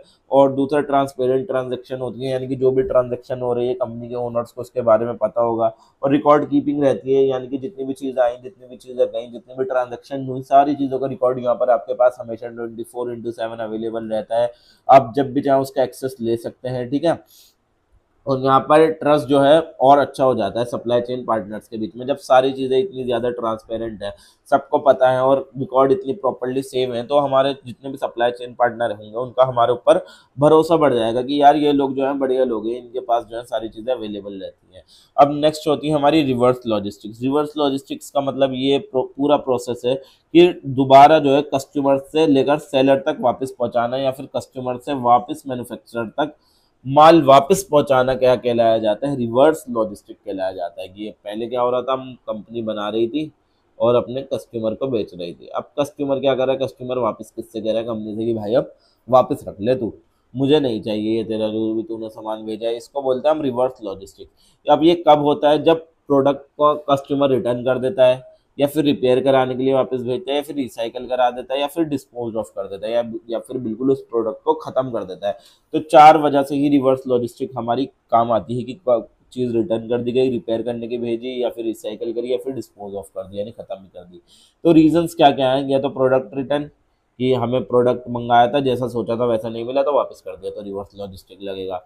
डिफेक्टिव प्रोडक्ट मंगाया था, उसके अंदर कुछ खराबी निकली, वापस भेज दिया, रिवर्स कर दिया। रिसाइकिल करने के लिए, या फिर वेस्ट था वो हमारे लिए, उसको मैनेज करने के लिए वापस भेज दिया कंपनी के पास। प्रोडक्ट रिप्लेसमेंट, कि ये प्रोडक्ट गलत आ गया, हमने मंगाया कुछ और था, तो उसको वापस करने के लिए भी रिवर्स लॉजिस्टिक हमारा लगेगा। तो इंपॉर्टेंस क्या है हमारी रिवर्स लॉजिस्टिक्स की, हमारे वेस्ट को कम कर देती है। अगर कोई चीज़ हमारे लिए वेस्ट होती है, वो कंपनी के लिए क्या हो सकती है, यूज़फुल हो सकती है, कंपनी के लिए वो काफ़ी यूज़फुल हो सकती है, बट हमारे लिए वेस्ट हो, तो हमने कंपनी को वो चीज़ वापस कर दी, तो इससे वेस्ट भी हमारा कम हो गया, कस्टमर की सर्विस इंप्रूव हो गई। कि मेरे लिए कोई अगर प्रोडक्ट था वो ख़राब निकला, वो डिफेक्टिव निकला, या फिर जो मुझे चाहिए था वो नहीं निकला, तो मैंने उसको वापस कर दिया, तो मेरी जो है, तो मुझे अच्छा लगेगा कि वो लोग जो है वापस ले गए, ठीक है। ऐसा नहीं हुआ कि ज़बरदस्ती मुझ पर थोप दी गई वो चीज़ की, नहीं नहीं आपको रखना ही पड़ेगा। तो इससे जो है कस्टमर सर्विस इंप्रूव होती है, और कंपनीज को यह हेल्प मिलती है कि वो जो है रिटर्न गुड्स की से जो है अपनी वैल्यू रिकवर कर सकें, ठीक है। जो भी उनका गुड्स वापस आ रहा है उनसे जैसे कि फॉर एग्जांपल उन्होंने कोई फ़ोन बेचा, फिर 5 साल बाद किसी ने वापस कर दिया, वो उसके यूज़ का नहीं था, तो बॉडी तो उनको मिली गई, वो उस बॉडी से ही वो कुछ ना कुछ कर लेंगे, ठीक है, उनको कुछ ना कुछ वैल्यू रिकवर हो गई। अब नेक्स्ट होती है हमारी री engineering at the supply chain. Supply chain री इंजीनियरिंग का मतलब ये होता है कि हम पूरी जो भी हमारी सप्लाई चेन का पूरा प्रोसेस बना हुआ है उसको रीडिज़ाइन कर रहे हैं, उसको बिल्कुल चेंज कर रहे हैं, या फिर उसको इम्प्रूव कर रहा है, जिससे हमारी एफिशिएंसी बढ़ जाए और जिससे हमारा खर्चा कम आ जाए, ठीक है। इसी को हम क्या बोलते हैं, री इंजीनियरिंग द सप्लाई चेन। की पूरी सप्लाई चेन को रीडिज़ाइन करना, या फिर पूरी सप्लाई चेन को इम्प्रूव करना, या फिर सुधारना या बदलना हमारा री इंजीनियरिंग कहलाया जाता है। तो कंपनीज जो है अपनी सप्लाई चेन को जो है री इंजीनियर करती हैं या फिर चेंज करती हैं, यानी कि फॉर एग्जांपल कोई नई टेक्नोलॉजी आ गई, तो नई टेक्नोलॉजी आने की वजह से वो रीडिज़ाइन करेंगी, या फिर कस्टमर ने कोई नई चीज़ डिमांड करी उस वजह से इम्प्रूव की जा सकती है, या फिर मार्केट के अंदर कंपटीशन बढ़ गया तो हम भी अपने पास चीज़ें चेंज करने लग जाएंगे, ठीक है। तो इसी को हम क्या बोलते हैं, री इंजीनियरिंग बोलते हैं। तो ऑब्जेक्टिव्स क्या होते हैं कि क्या मेन मकसद होता है सप्लाई चेन इंजीनियरिंग करने का। सबसे पहला मोटिव तो यही होता है कि हमारी एफिशिएंसी अच्छी हो जाएगी। जो पुराने तरीकों पर हम चल रहे थे वो पुराने तरीकों पर ना चलकर नए तरीकों से जो है हम अपनी एफिशिएंसी को बढ़ा पाएँ और ऑपरेशनल कॉस्ट हमारी कम हो जाए। यानी जो भी हमारा खर्चा है, पहले जो चीज़ हमारी ज़्यादा आ रही थी वो चीज़ अब हमारी कम हो जाए, हम अपना तरीका बदल दें जिस वजह से हमारा खर्चा कम हो जाए दूसरे तरीके से। ये तरीके से जिस तरीके से हम पहले काम कर रहे थे उससे हमारा 150 रुपये का खर्चा आ रहा था पर प्रोडक्ट के ऊपर, अब जो हम नए तरीका हमने लाया उससे सिर्फ 50 रुपये का खर्चा आ रहा है।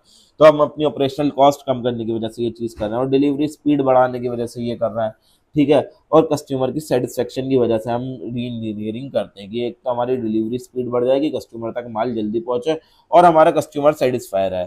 अब मेथड्स क्या क्या होते हैं जो हम इस्तेमाल करते हैं। सबसे पहले है हम डिजिटल टेक्नोलॉजीज का इस्तेमाल करते हैं कि नई टेक्नोलॉजी आ गई, नई मशीन आ गई, उसका इस्तेमाल कर रहे हैं ताकि जो है हमारी सारी चीज़ें जल्दी हो जाए। या फिर कम्युनिकेशन को इम्प्रूव कर रहे हैं सप्लायर्स और कंपनीज के बीच में। कंपनीज बोल रहे हैं सप्लायर से कि अब हमें अच्छा माल दो। या फिर लॉजिस्टिक प्रोसेस को ऑटोमेट कर रहे हैं, यानी एआई बेस्ड अपना लॉजिस्टिक प्रोसेस बना रहे हैं कि हमें कुछ ज़्यादा काम ना करना पड़े, हम दूसरी चीज़ों पर फोकस करें और एआई हमारा सारा काम कर दे, हमारा माल आगे तक पहुंचा दे। नेक्स्ट है अब हमारा RFID, radio frequency identification. RFID जो एक ऐसी टेक्नोलॉजी है जिसका इस्तेमाल किया जाता है रेडियो वेव्स को आइडेंटिफाई करने के लिए और ऑब्जेक्ट्स को ट्रैक करने के लिए। ठीक है कि हमारा प्रोडक्ट कहाँ पहुंचा, कहाँ तक नहीं पहुंचा, तो हम अपने जो है प्रोडक्ट के अंदर जो है एक ऐसी सिस्टम सेट कर देते हैं कि हम उससे उसको ट्रैक कर पाएँ। तो RFID सिस्टम के अंदर जो है हमारी तीन चीज़ आती हैं। एक होती है हमारी RFID टैग्स, दूसरी होती है हमारी RFID रीडर्स, तीसरा होता है हमारा कंप्यूटर सिस्टम। तो जो RFID टैग होता है वो प्रोडक्ट के साथ जो है हमेशा अटैच रहता है, ठीक है। और जो रीडर होता है वो उससे जो है सारी इन्फॉर्मेशन उस टैग से निकाल लेता है। यानी फॉर एग्जांपल एक बारकोड टाइप का टैग उसके साथ हर फ़ोन के साथ या फिर हर प्रोडक्ट के साथ लगा रहता है। अगर आपको उससे रिलेटेड इन्फॉर्मेशन चाहिए कि ये प्रोडक्ट कब बना कब नहीं बना, तो आप जो है इसका इस्तेमाल कर सकते हो। अब इस्तेमाल क्या क्या होता है RFID का कि इन्वेंट्री को ट्रैक करना, वेयर हाउस के अंदर हमने कितना माल जो है हमने स्कैन कर कर आगे पहुंचाया और कितना माल अभी हमारे पास स्टोर है, इस चीज़ को चेक करने के लिए RFID हमारा काम आता है। शिपमेंट मॉनिटर करने के लिए, यानी कौन कौन सी चीज़ें, जैसे जैसे कि आपने देखा होगा ना कि आप किसी स्टोर में जाते हो, आप कुछ प्रोडक्ट निकाल खरीद के लाते हो तो वो स्कैन करके वापस आपको देते हैं, ठीक है। तो वो जो है मॉनिटर कर रहे होते हैं अपने शिपमेंट्स को कि कौन कौन सी चीज़ें उनके पास से जा रही हैं और कौन कौन सी चीज़ें उनके पास से आ रही हैं। वो ऐसा नहीं है सिर्फ जाने पर ही करते हैं, वो जब उनके पास माल आ रहा होता है तब भी वो स्कैन कर करके ही सारी चीज़ें रखाई जाती हैं। और सप्लाई चेन ऑपरेशन को मैनेज करने के लिए भी RFID का इस्तेमाल किया जाता है। तो फ़ायदा यही है कि यहाँ से आपका डेटा कलेक्ट जो है बहुत ईजिली हो जाता है। अगर पेन कॉपी लेकर बैठो आप और ये सारी चीज़ें लिखने लग जाओ तो कितनी दिक्कत होगी, ठीक है ना। और इन्वेंट्री ट्रैकिंग काफ़ी ज़्यादा एक्यूरेट होती है, जितनी चीज़ आ रही है जितनी चीज़ें जा रही हैं सारी चीज़ें जो है स्कैन होकर कंप्यूटर पर रिकॉर्ड रहेंगी। तो इससे जो है इन्वेंट्री को हम बहुत अच्छे तरीके से ट्रैक कर सकते हैं और मैनुअल वर्क कम हो जाएगा कि एक इंसान को इतनी ज़्यादा मेहनत करनी पड़ती थी, सारी चीज़ें नोट डाउन करनी पड़ती थी, क्या चीज़ें आ रही हैं क्या चीज़ें जा रही हैं। वो चीज़ अब नहीं करनी है, बस आपको स्कैन करना है और स्कैन करके ऑलरेडी सारी चीज़ें रिकॉर्ड हो जाएंगी आपके मोबाइल ऐप के ऊपर, ठीक है। नेक्स्ट है हमारा EDI, यानी कि इलेक्ट्रॉनिक डाटा इंटरचेंज। EDI जो है इलेक्ट्रॉनिक डाटा इंटरचेंज जो है एक ऐसा इलेक्ट्रॉनिक एक्सचेंज है बिजनेस डॉक्यूमेंट्स का, यानी कि जो है कंपनीज जो है एक दूसरे के साथ ये शेयर करती हैं स्टैंडर्डाइज डिजिटल फॉर्मेट में, ठीक है ना। यानी डॉक्यूमेंट्स एक बिजनेस दूसरे बिजनेस को भेजता है अपना इलेक्ट्रॉनिक फॉर्म में, उसी को इलेक्ट्रॉनिक डाटा इंटरचेंज बोलते हैं। यानी ये बिजनेस इसको ये अलाउ करता है कि अगर एक बिजनेस को दूसरे बिजनेस को कोई इन्फॉर्मेशन शेयर करनी है तो वो क्विकली उस तक वो इन्फॉर्मेशन पहुंचाए और सही एक्यूरेटली तरीके से उस तक वो इन्फॉर्मेशन पहुंचा सके और बीच में कोई पेपर डॉक्यूमेंट का इस्तेमाल ना हो, इलेक्ट्रॉनिकली सारा डेटा वहां तक पहुंच जाए। इसी चीज़ को हम क्या बोलेंगे, इलेक्ट्रॉनिक डेटा इंटरचेंज करेंगे। तो क्या क्या चीज़ें डॉक्यूमेंट्स जो है शेयर किए जाते हैं EDI के थ्रू, यानी कि परचेज ऑर्डर शेयर किया जाता है, यानी कि आपने कितना माल खरीदा वो जो आपने ऑर्डर दिया वो आपके पास चले जाएगा। इनवॉइसेस जो भी आपके बिल होंगे, शिपिंग नोटिस कि कब तक आपके पास माल पहुंचने वाला है, तो आपके पास शिपिंग नोटिस आएगा कि आपके पास मैसेज आने लग जाते हैं ना जब भी आपने ऑर्डर करा होगा फ्लिपकार्ट वगैरह से, वो शिपिंग नोटिस होते हैं। और पेमेंट इन्फॉर्मेशन कि आप किस तरीके से आपकी पेमेंट रिसीव हुई या फिर नहीं हुई, या आपको कैश ऑन डिलीवरी करनी है, क्या करना है, वो सारी चीज़ें इसके अंदर आएंगी। बेनिफिट्स यही है कि कम्युनिकेशन बहुत फास्टर हो जाती है, यानी बिजनेस जो है अपने आगे जो है कस्टमर्स से कम्युनिकेशन बहुत अच्छी तरीके से कर सकते हैं। पेपर वर्क कम हो जाएगा, पहले सारी चीज़ें बिल विल सब आपके पास जो है पेपर की फॉर्म में आता था, पेपर की फॉर्म में आने की ज़रूरत ही नहीं है। इलेक्ट्रॉनिकली आपकी सारी चीज़ें आ रही हैं और आपकी एक्यूरेसी इंप्रूव हो जाएगी, ठीक है ना। और इससे जो है एडमिनिस्ट्रेटिव कॉस्ट भी आपकी कम हो जाएगी। ठीक है, अब नेक्स्ट आता है हमारा बार कोडिंग। बार कोडिंग एक ऐसी टेक्नोलॉजी है जिसके अंदर हम प्रिंटेड कोड्स का इस्तेमाल करते हैं, ठीक है ना, जिसके अंदर लाइंस होती हैं और उसके अंदर नंबर्स भी होते हैं, जिससे हम प्रोडक्ट को आइडेंटिफाई करते हैं। आपने प्रोडक्ट देखे होंगे, उसके पीछे यूँ एक लंबी लंबी लाइन खींची हुई होती है, वो ब्लैक कलर का होता है, आपने कुछ देखा होगा, और उसके अंदर नंबर लिखे होते हैं ABCD3CDFGH, ऐसा करके जो है आपका वो कोड बना हुआ होता है, उसी चीज़ को हम क्या बोलते हैं, बारकोड बोलते हैं। तो बारकोड एक ऐसी टेक्नोलॉजी है, इसके ऊपर जो है प्रिंटेड कोड्स होते हैं, जिसके अंदर आपके लाइंस भी होंगी और जिसके अंदर आपके नंबर्स भी होंगे। इससे जो है ना प्रोडक्ट की अपनी पहचान होती है, हर प्रोडक्ट के ऊपर ये अपना अपना डिफरेंट होता है। तो अगर बारकोड को कोई स्कैन करता है, ठीक है ना, तो बारकोड स्कैनर जो है उससे रिलेटेड इंफॉर्मेशन सारी आ जाती है। अगर आप जो है अपने स्कैनर से इसको स्कैन करो, तो जो भी इसके बाद इससे रिलेटेड सारी इन्फॉर्मेशन थी वो आपके कंप्यूटर सिस्टम के ऊपर आ जाएगी। इसी को बारकोडिंग टेक्नोलॉजी कहलाया जाता है। अब इसका इस्तेमाल कहाँ कहाँ होता है, जब हमें प्रोडक्ट को आइडेंटिफाई करना है। अब हमें प्रोडक्ट मिला, समझ में नहीं आ रहा है कहाँ का प्रोडक्ट है, कहाँ से उठाना था, कहाँ रखना था, तो हम आइडेंटिफाई करेंगे, उसके अंदर लिखा आ जाएगा ये वाले शेल्फ नंबर एक्सेट्रा एक्सेट्रा, आपको प्रोडक्ट आइडेंटिफाई हो जाएगा। अच्छा, ये चीज़ थी। नेक्स्ट इन्वेंट्री मैनेजमेंट के अंदर की कितना माल आया, कितना माल गया, आप बारकोड के स्कैन करके बता सकते हैं कि कितनी चीज़ें आई थी और कितनी चीज़ें निकल गई। सेल्स ट्रांजैक्शन के अंदर काम आता है रिटेल स्टोर के ऊपर, और गुड्स को ट्रैक करने में वेयर हाउसेस के अंदर काम आता है। तो फायदे यही है बार कोडिंग के कि बहुत ज़्यादा क्विकली तरीके से काम हो जाता है और एक्यूरेटली डेटा एंट्री होती है। जो भी इंसानों से गलती हो सकती थी वो इसमें नहीं होती। इन्वेंट्री कंट्रोल यहाँ पर अच्छा हो जाता है और चेकआउट प्रोसेस बहुत जल्दी यहाँ पर हो जाता है। So that is all for today guys. Video पसंद आई हो तो वीडियो को लाइक करें, चैनल को सब्सक्राइब करें और बने रहें आईडी इन्फ्यूजन के साथ। मिलते हैं नेक्स्ट वीडियो में नेक्स्ट टॉपिक के साथ। यहाँ तक आ गए हो तो सब्सक्राइब करके करे बगैर मत जाइएगा। और जिसको भी नोट्स परचेज करने हैं for the ₹150 only, unit number 1 से लेकर यूनिट नंबर 4 तक के, हमारे description box and I button दोनों जगह आपको टेलीग्राम का लिंक मिल जाएगा, आप जाएं। इसके अलावा सेमेस्टर 8 के जो भी सब्जेक्ट आपको चाहिए, सेमेस्टर 8 हो सेमेस्टर 7 हो, हर सब्जेक्ट के नोट्स हमारे पास अवेलेबल हैं, आप जाकर नोट्स परचेज कर सकते हैं। Thank you so much for watching. मिलते हैं नेक्स्ट वीडियो में नेक्स्ट टॉपिक के साथ। Hello everyone, how are you all, welcome to ID infusion by Triumph academy. As you all know हमारा चल रहा है लॉजिस्टिक्स एंड डिस्ट्रीब्यूशन सेमेस्टर 8। आपका इसका यूनिट नंबर 2 हमारा आज स्टार्ट होने वाला है। यूनिट नंबर 1 हमने लास्ट वीडियो के अंदर कर लिया था। तो करते हैं आज की वीडियो को स्टार्ट बिना किसी देरी के। जिसको भी नोट्स परचेज करने हैं फॉर द ₹150 ओनली, यूनिट 1 से लेकर यूनिट नंबर 4 तक के आपको हमारे नोट्स टेलीग्राम चैनल पर मिल जाएंगे, जिसका लिंक आपको description box and I button दोनों जगह मिल जाएगा। तो करते हैं आज की वीडियो को स्टार्ट बिना किसी देरी के। सबसे पहले इसके अंदर हम टॉपिक समझते हैं मीनिंग ऑफ डिस्ट्रीब्यूशन स्ट्रेटजी की। डिस्ट्रीब्यूशन स्ट्रेटजी किसको बोला जाता है वो चीज़ हम समझते हैं। तो डिस्ट्रीब्यूशन स्ट्रेटजी का मतलब वो प्लान होता है जो एक कंपनी इस्तेमाल करती है। अब किस चीज़ में वो कंपनी वो प्लान इस्तेमाल करती है, यानी कि अगर उसको अपने प्रोडक्ट, जो भी वो कंपनी प्रोडक्ट बना रही है, वो मैन्युफैक्चरर के पास बन रहे होंगे और कंज्यूमर को हमें बेचना है, उधर फाइनल कंज्यूमर को बेचना है, तो किस तरीके से मैन्युफैक्चरर के पास बनेंगे और फाइनल कंज्यूमर तक कैसे जाएंगे, इस पूरा प्लान को कंपनी बनाती है। इस पूरे ही प्लान को क्या बोलते हैं हम, डिस्ट्रीब्यूशन स्ट्रेटेजी की क्या तरीका रहने वाला है कि जिस तरीके से मैन्युफैक्चरर से लेकर हमारे कंज्यूमर्स तक पहुंचा जाएगा। और इसके अंदर क्या क्या डिसीजन इंक्लूड होते हैं कि how product will reach customer, यानी कि हमारा गोडाउन अगर यहाँ पर मुंबई में और हमारे कस्टमर दिल्ली में भी हैं, बेंगलोर में भी हैं, तो हमें यहाँ से मुंबई से दिल्ली, बेंगलोर सब जगह पहुँचाना है। तो क्या बेस्ट तरीका रहेगा, किस तरीके से हम अपने प्रोडक्ट को यहाँ से लेकर वहाँ तक पहुँचा सकते हैं और किन चैनल का इस्तेमाल किया जाएगा, यानी कि हम या तो रोड ट्रांसपोर्ट के थ्रू भेजें या फिर अपना शिप के थ्रू भेजें या फिर अपना प्लेन्स के थ्रू भेजें, किसके थ्रू हमारा माल भेजना, कौन से चैनल के थ्रू हमारा माल भेजना सबसे ज़्यादा बेहतर रहेगा, और किस तरीके से हमको स्टोर करना है, कौन से वेयर हाउस में हमें माल रखना है और किस तरीके से हमें उसको ट्रांसपोर्ट कराना है, यानी एक जगह से दूसरी जगह पहुंचाना है। तो ये सारे डिसीजन जो लिए जाते हैं वो डिस्ट्रीब्यूशन स्ट्रेटजी के अंदर लिए जाते हैं। तो मेन गोल जो होता है डिस्ट्रीब्यूशन स्ट्रेटजी का वो यही होता है कि जितने भी हमारी कंपनी प्रोडक्ट बना रही है वो कस्टमर्स के पास जो है राइट प्लेस के ऊपर और राइट टाइम के ऊपर अवेलेबल हो, यानी कि जब भी कस्टमर को, जहाँ भी और जब भी कस्टमर को हमारे प्रोडक्ट की ज़रूरत हो, हमारा प्रोडक्ट जो है कस्टमर्स को मिल जाए। यही हर कंपनी का एम होता है कि उसका जो प्रोडक्ट है उसके कंज्यूमर तक पहुंच जाए जब भी उसको ज़रूरत हो। इसी को हम बोलते हैं डिस्ट्रीब्यूशन स्ट्रेटजी। अब एग्जाम्पल क्या क्या है हमारे इसके, सबसे फॉर एग्जाम्पल एक कंपनी पैकेज फूड बना रही है, फॉर एग्जाम्पल एक चिप्स का पैकेट बना रही है एक कंपनी, ठीक है ना। अब वो अपना ये डिसाइड करती है कि अब मैं अपने प्रोडक्ट को कहाँ कहाँ रखूंगी। मैं रिटेल स्टोर्स के अंदर भी रखूंगी, यानी कि जो आपके पास किराना स्टोर्स होते हैं, छोटी मोटी दुकानें होती हैं, रिटेल स्टोर्स के अंदर रखूंगी, सुपर मार्केट जितनी भी होती हैं आपकी, जैसे फॉर एग्जांपल हर जगह का अलग अलग, राज मंदिर मार्केट हो गई, या फिर आपका बहुत सारी अलग अलग रिलायंस की मार्केट्स हो गई, सुपर मार्केट्स होती हैं, बहुत सारी ऑनलाइन प्लेटफॉर्म होती हैं जैसे स्विगी, इंस्टामार्ट, जेप्टो वगैरह। उसके ऊपर वो पैकेज फूड रखेगी और होलसेलर्स को भी देगी। होलसेलर्स वो होते हैं जो रिटेलर्स को आगे माल देते हैं। तो जो है यहाँ पर जो है कंपनी जो है यही चीज़ें डिसाइड करेगी कि मुझे यहाँ पर अपना सामान रखना है, और यही डिसीजन हमारे डिस्ट्रीब्यूशन स्ट्रेटेजी का पार्ट होगा। तो ये एग्जाम्पल था।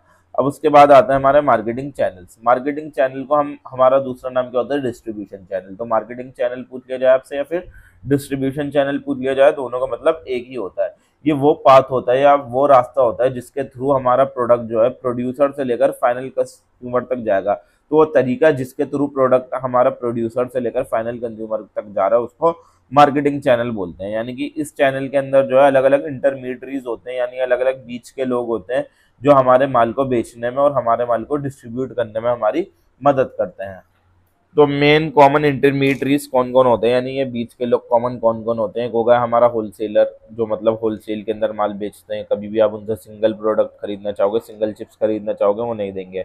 वो या तो 12 देंगे या 100 के पीस देंगे, ऐसे देते हैं। और रिटेलर वो लोग होते हैं जो सिंगल सिंगल प्रोडक्ट भी बेचते हैं, जैसे एक चिप्स लेने जाओगे तो बेच देंगे। और एजेंट वो होते हैं जो आपका माल बेचने में आपकी मदद करते हैं, यानी आपके पास माल तो है मगर आपको पता नहीं है कि इनको देना किस किस को है। तो एजेंट्स के पास जो है ना बहुत सारे वो होते हैं, कनेक्शन होते हैं। तो एजेंट्स आपका माल अलग अलग जगह पहुंचाते हैं। और उसके बाद होता है हमारे डिस्ट्रीब्यूटर। डिस्ट्रीब्यूटर्स का भी काम यही होता है कि अलग अलग जगह हमारे प्रोडक्ट को पहुंचा देना। ठीक है, अब नेचर क्या होता है मार्केटिंग चैनल का, नेचर को समझते हैं हम। नेचर क्या क्या होता है मार्केटिंग चैनल का, तो मार्केटिंग चैनल की कुछ खासियतें होती हैं, कैरेक्टरिस्टिक्स होती हैं, वो समझते हैं। सबसे पहले ये इंटरडिपेंडेंस होती है, यानी कि अलग अलग चैनल मेंबर जो होते हैं वो एक दूसरे के ऊपर बहुत ज्यादा डिपेंड करते हैं। यानी कि अगर आपको प्रोडक्ट को जो है प्रोड्यूसर से लेकर कंज्यूमर्स तक पहुंचाना है, तो आपको एक जगह से दूसरी जगह, दूसरी जगह से तीसरी जगह, ऐसे करके पहुंचाना पड़ेगा। आप ऐसा नहीं है कि डायरेक्ट मैन्युफैक्चरिंग जहाँ पर बन रही है वहां से डायरेक्ट बेच दो। अगर आपको एक इंसान है वो आगे होलसेलर को बेचेगा, होलसेलर आगे रिटेलर को बेचेगा, इस तरीके से प्रोसेस चलता है। अगर बीच में से होलसेलर बच जाए तो रिटेलर भी इतना माल डायरेक्टली मैन्युफैक्चरर से नहीं खरीद सकता। ठीक है ना, तो इंटरडिपेंडेंस होती है। दूसरा बात यह है कंटिन्यूस प्रोसेस है, यानी डिस्ट्रीब्यूशन एक्टिविटीज जो है कंटिन्यूसली होती रहती हैं, कभी रुकती नहीं है।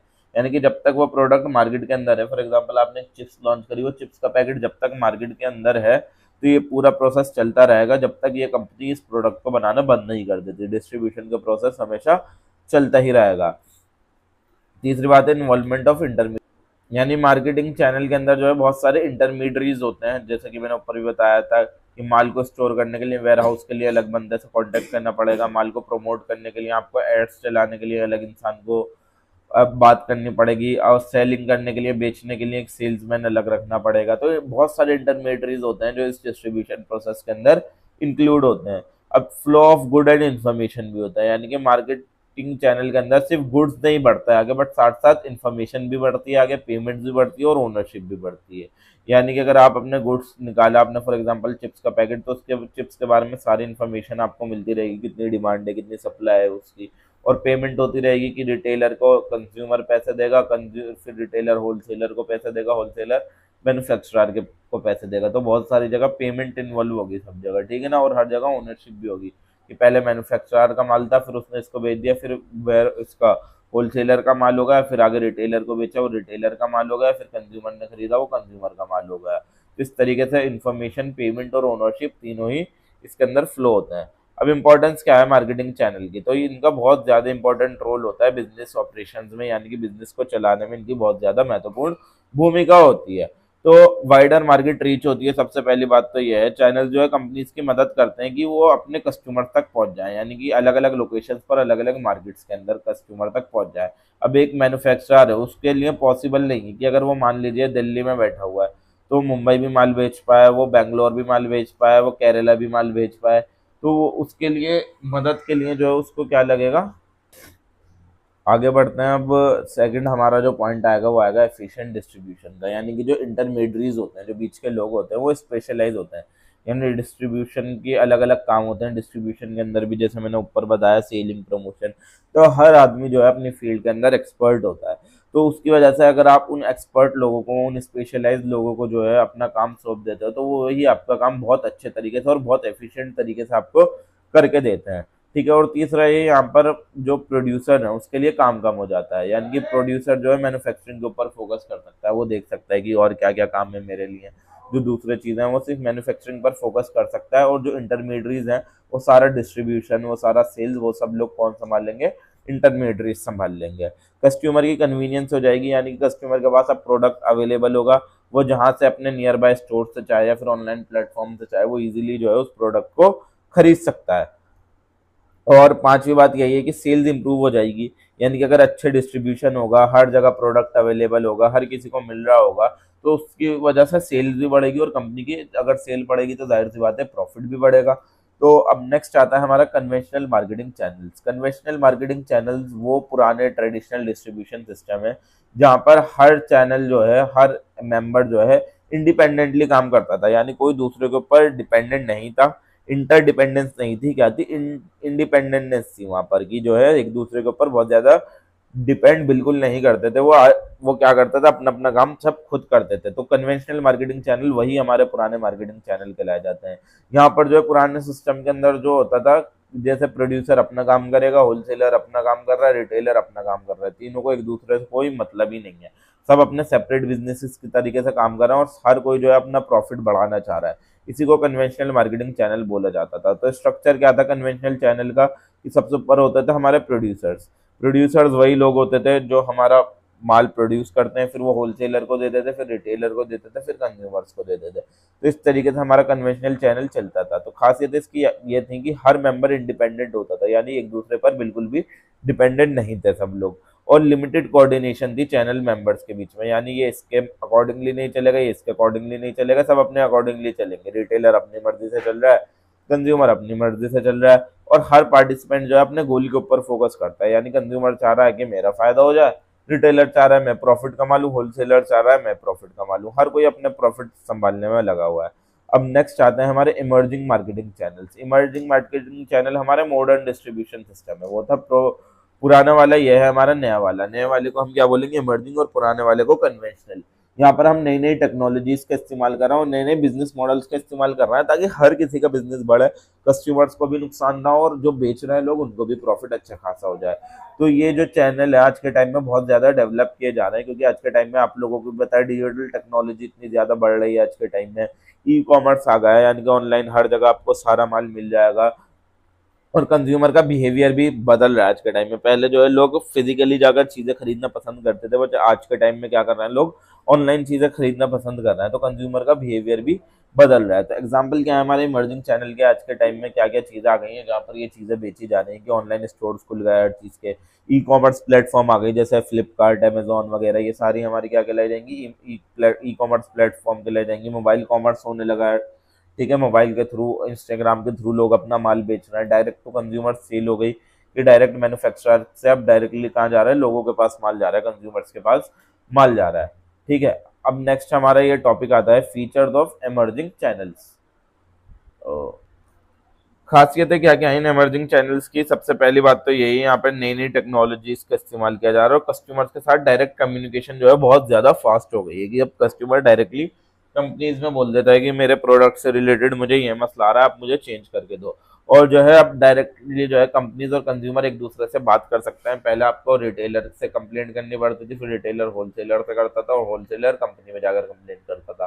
तो अब ये आपको डायरेक्ट चेंज जो है कट कर दिया, आप डायरेक्ट कंपनी से कनेक्ट कर सकते हो। पीछे आपको कस्टमर केयर का नंबर मिलेगा हर प्रोडक्ट के ऊपर, आप उस पे से जाकर जो है उनसे कॉन्टेक्ट कर सकते हो। और कस्टमर्स के लिए बहुत ज्यादा कन्वीनियंस हो गई है, बहुत ज्यादा आसानी हो गई है कस्टमर्स के लिए ये सारी चीज आने के बाद। तो बेनिफिट्स क्या क्या है, फायदे क्या क्या है मर्जिंग चैनल के? कि एक बड़ा मार्केट एक्सेस मिल गया है लोगों के पास, एक बहुत बड़ी मार्केट लोगों को मिल गई, बिजनेसेस के लिए बहुत बड़ी मार्केट मिल गई। इतना बड़ा इंडिया देश है तो बहुत बड़ी मार्केट का एक्सेस होगा। प्रोडक्ट डिलीवरी बहुत जल्दी होने लगी, कि पहले जो है टाइम लगता था, एक एक दो दो हफ्ते में चीज आती थी, अब जो है देख सकते हैं आप 10 मिनट के अंदर ब्लिंकिट और जेप्टो वगैरह ये सब लोग डिलीवरी कर देते हैं। और डिस्ट्रीब्यूशन कॉस्ट जो है बहुत ज़्यादा कम हो गई है, पहले इन चीज़ों का खर्चा बहुत ज़्यादा होता था। और कस्टमर का एक्सपीरियंस भी आज के टाइम में अच्छा होने लगा है, जब उसको 10 मिनट में इतनी जल्दी सामान मिल जाएगा, घर बैठे मिल जाएगा, तो जाहिर सी बात है उसका एक्सपीरियंस अच्छा ही होगा। अब ऑनलाइन सेल का इस्तेमाल सप्लाई चेन के अंदर क्या रोल होता है, सप्लाई चेन के अंदर ऑनलाइन सेल्स का। तो ऑनलाइन सेल्स का मतलब ये होता है कि जब कोई भी बिजनेसमैन जो है अपने प्रोडक्ट को या सर्विसेज को इंटरनेट के थ्रू या फिर वेबसाइट के थ्रू, मोबाइल ऐप का इस्तेमाल करके या फिर किसी भी ई कॉमर्स प्लेटफॉर्म का इस्तेमाल करके ऑनलाइन बेच रहा है, इंटरनेट के थ्रू बेच रहा है, उसी को हम क्या बोलते हैं, ऑनलाइन सेल्स बोलते हैं।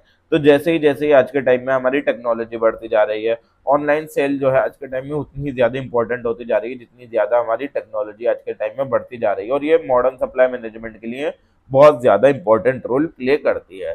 तो ऑनलाइन प्लेटफॉर्म के अंदर बिजनेस जो है डायरेक्टली कस्टमर्स के साथ कनेक्ट कर सकते हैं और अपने जो है प्रोडक्ट को बेच सकते हैं डायरेक्ट कस्टमर तक, प्रॉपरली डिस्ट्रीब्यूशन कर सकते हैं, उसका एफिशिएंटली डिस्ट्रीब्यूशन कर सकते हैं।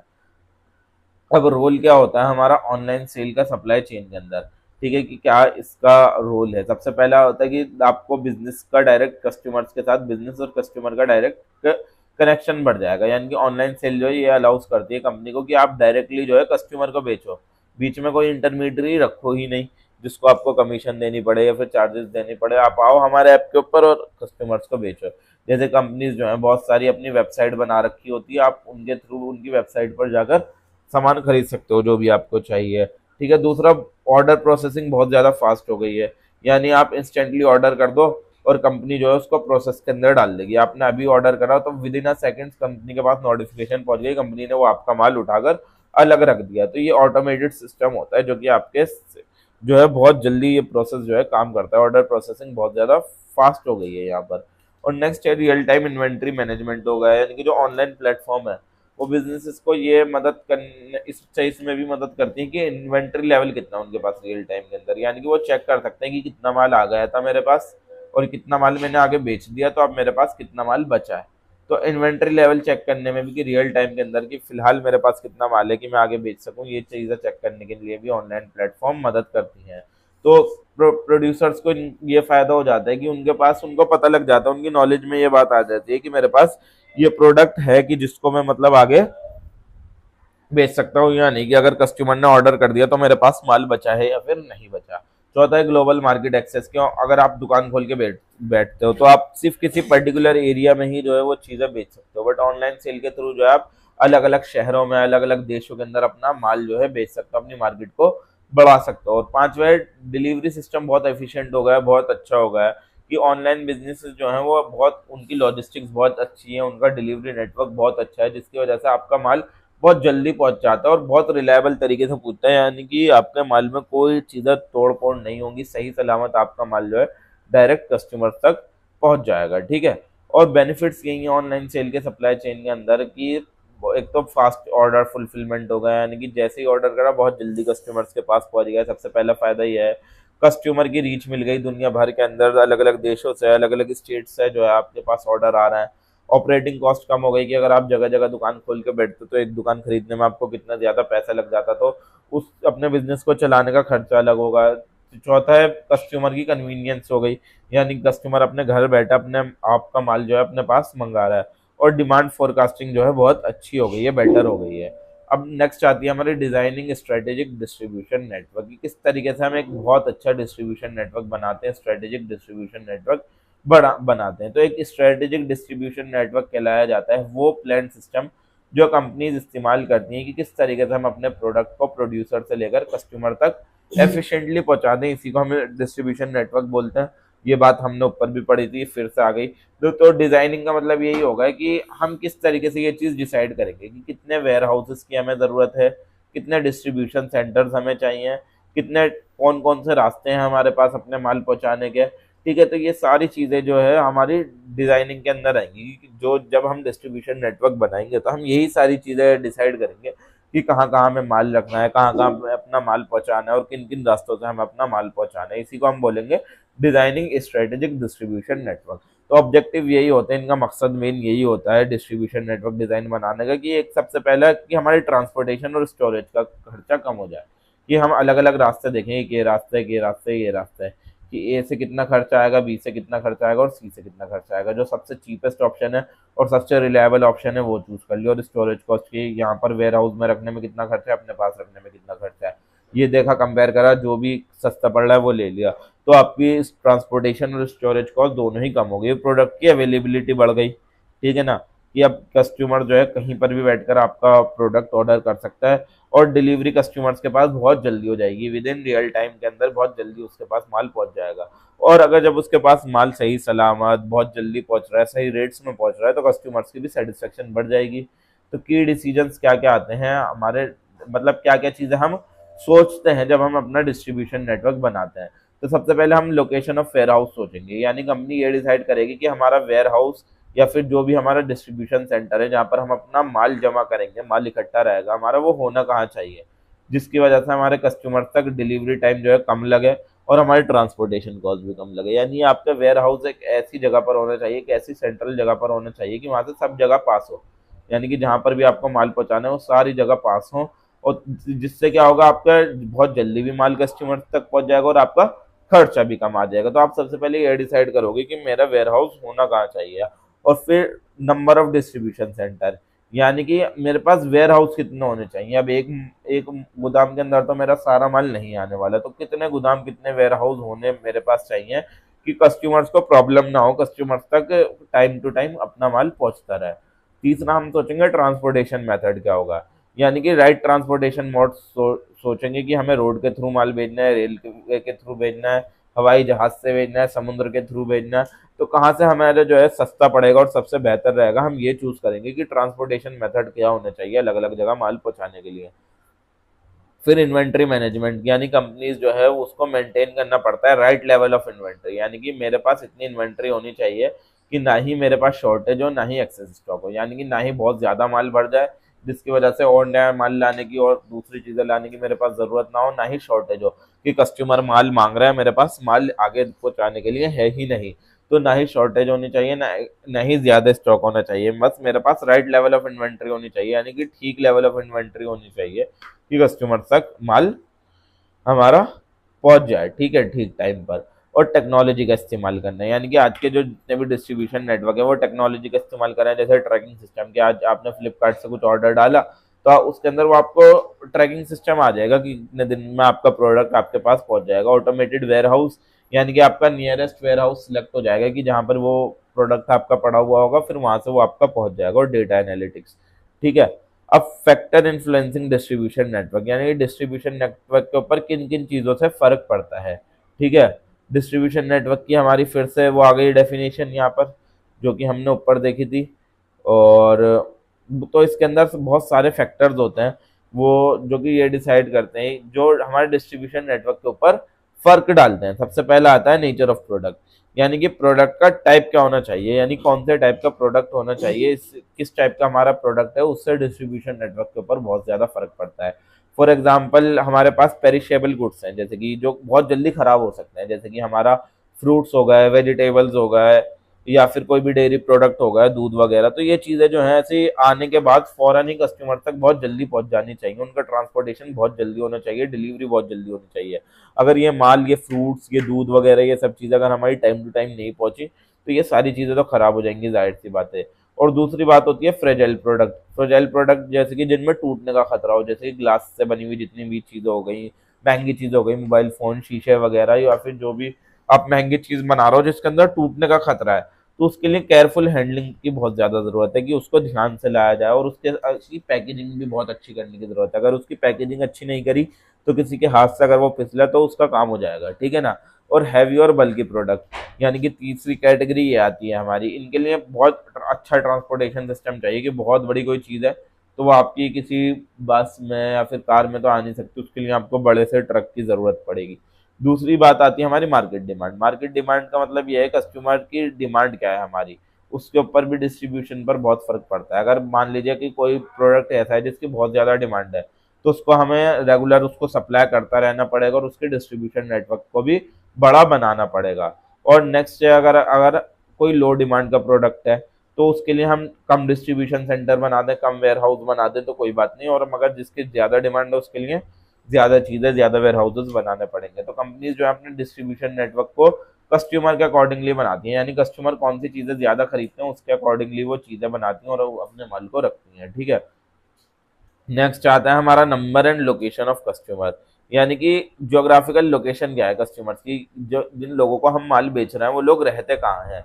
यानी कि अगर हमारे जो कस्टमर्स हैं वो दुनिया भर के अंदर फैले हुए हैं, यानी कि हमारा मुंबई में स्टोर है और हमारे इंग्लैंड से भी ऑर्डर आ रहा है, दुबई से भी ऑर्डर आ रहा है, और हमारे दिल्ली से भी ऑर्डर आ रहा है, और हमारे क्या है कश्मीर से भी ऑर्डर आ रहा है, अलग अलग जगह से हमारे ऑर्डर आ रहा है। तो हमें बहुत सारे वेयर हाउसेज की जरूरत पड़ेगी, बहुत सारे डिस्ट्रीब्यूशन सेंटर की जरूरत पड़ेगी। सिर्फ मुंबई वाले एक वेयर हाउस से हमें सब जगह अपना माल नहीं पहुंचा सकते। और अगर कस्टमर हमारे सिर्फ एक ही एरिया के अंदर है, यानी कि हम मुंबई में बेचते हैं तो पास पास हैं सब, कि मुंबई के अंदर ही सारे से हैं मेरे जो भी माल खरीदने वाले हैं, तो मुझे इतने डिस्ट्रीब्यूशन सेंटर्स की जरूरत पड़ेगी ही नहीं।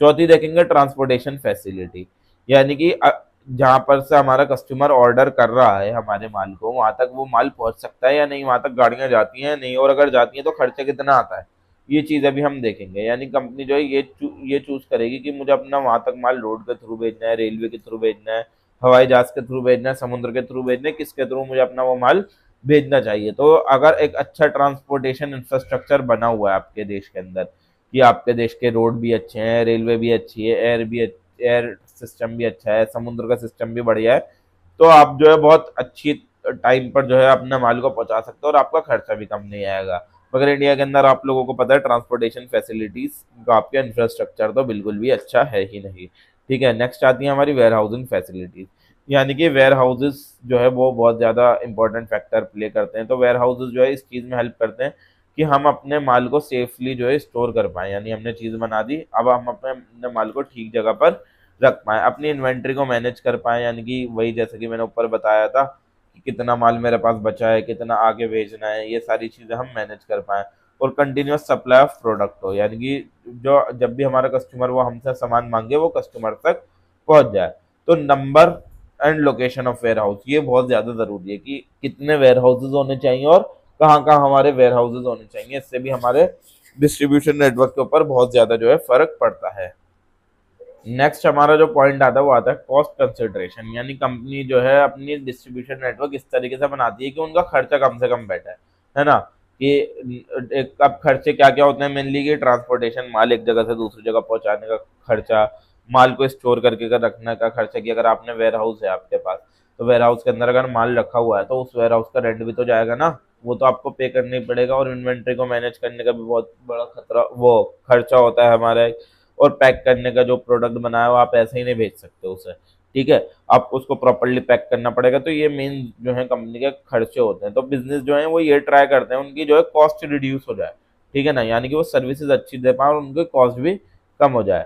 नेक्स्ट है हमारे कंपनी रिसोर्सेज, ये फाइनेंशियल जो है the financial strength and resource of a company affect distribution decision, यानी कि कंपनी जो है, कंपनी के पास कितने रिसोर्सेज हैं, कंपनी पैसों से रिलेटेड कितनी मजबूत है, ये चीज भी जो है बहुत ज्यादा फर्क डालती है। यानी कि जो बड़ी बड़ी कंपनीज होती हैं उनका डिस्ट्रीब्यूशन नेटवर्क भी बहुत बड़ा होता है, और जो छोटी कंपनीज होती हैं वो हो सकते हैं इंटरमीडिएट्स पर डिपेंड करें, यानी कि होलसेलर के ऊपर और डिस्ट्रीब्यूटर्स के ऊपर डिपेंड करती हैं। यानी कि जो बड़ी कंपनी होंगी उनका तो प्रॉपरली सारी चीजें बनी हुई होंगी, और जो छोटी कंपनी होंगी वो जो है उनका इतना प्रॉपर डिस्ट्रीब्यूशन नेटवर्क नहीं होगा, वो दूसरे लोगों के ऊपर डिपेंड करेंगी काफी ज्यादा। नेक्स्ट हमारा पॉइंट है गवर्नमेंट की पॉलिसीज और रेगुलेशन, यानी कि सरकार ने भी आपके देश के अंदर कुछ रूल बना रखे होंगे कि कितना आप ट्रांसपोर्टेशन से रिलेटेड, बिजनेस से रिलेटेड टैक्स भरना है, इम्पोर्ट और एक्सपोर्ट से रिलेटेड हर देश के अंदर कानून होते हैं। तो इस चीज से भी डिस्ट्रीब्यूशन नेटवर्क के ऊपर बहुत ज्यादा फर्क पड़ता है। तो कंपनीज को ये सारे रूल्स मानने पड़ते हैं अपने लॉजिस्टिक सिस्टम को बनाते टाइम, और अगर ये रूल नहीं मानती तो वो उनके ऊपर पेनल्टीज लगती है। So that is all for today guys, video पसंद आई हो तो वीडियो को लाइक करें, चैनल को सब्सक्राइब करें और बने रहें एड इन्फ्यूजन के साथ। मिलते हैं नेक्स्ट वीडियो में यूनिट नंबर 3 के साथ। और जैसे कि मैंने शुरू में भी बताया था, अगर किसी को भी नोट्स परचेज करने हैं for the ₹150 only, unit number 1 से लेकर यूनिट नंबर 4 तक के सेमेस्टर 8 के हमारे पास सारे सब्जेक्ट अवेलेबल हैं। तो पर सब्जेक्ट आप 150 के परचेज कर सकते हैं। टेलीग्राम का लिंक आपको जो है हमारे डिस्क्रिप्शन बॉक्स और आई बटन दोनों जगह आपको हमारे टेलीग्राम का लिंक मिल जाएगा, वहाँ जाकर सब्जेक्ट के नाम सेंड करें और जाकर नोट्स परचेज कर सकते हैं। Thank you so much for watching, मिलते हैं यूनिट नंबर 3 के साथ बस कुछ ही देर। Hello everyone, how are you all, welcome to idea institute by Triumph academy. As you all know हमारी चल रही है डिस्ट्रीब्यूशन एंड लॉजिस्टिक्स की सीरीज, आपका सेमेस्टर 8 का ये आपका सब्जेक्ट है। तो 2 यूनिट हमने कर लिए हैं, जिसने नहीं देखे प्लेलिस्ट के अंदर आप लोग जाकर देख सकते हैं।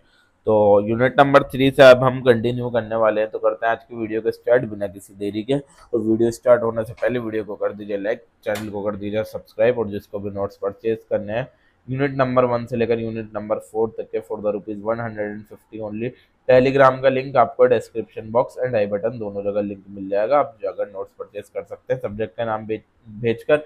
और सेमेस्टर 8 के इस सब्जेक्ट के अलावा भी हमारे पास सारे सब्जेक्ट के नोट्स अवेलेबल हैं। तो जिसके भी नोट्स परचेज करना है आप इजीली जाकर हमारे टेलीग्राम पर कर सकते हैं। तो करते हैं आज की वीडियो को स्टार्ट बिना किसी देरी के।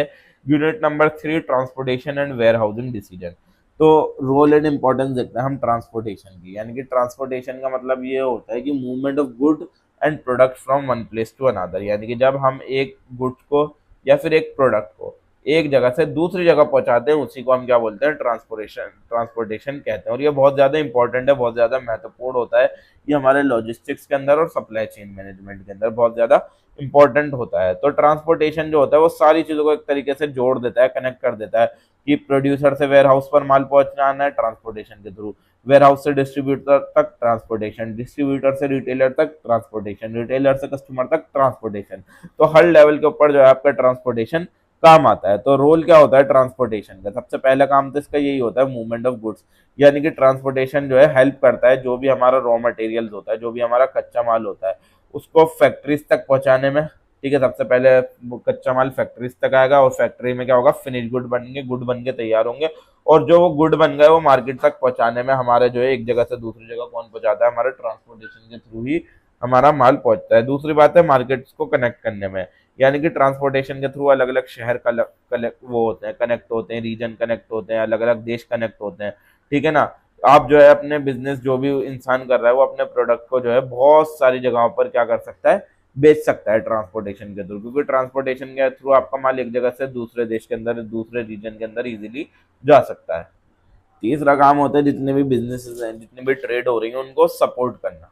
यानी कि अगर एक अच्छा ट्रांसपोर्टेशन का सिस्टम बना हुआ होगा तो आपके देश के अंदर भी आप डोमेस्टिक बिजनेस भी अच्छा कर सकते हो और इंटरनेशनली भी आप अपना माल बेच सकते हो।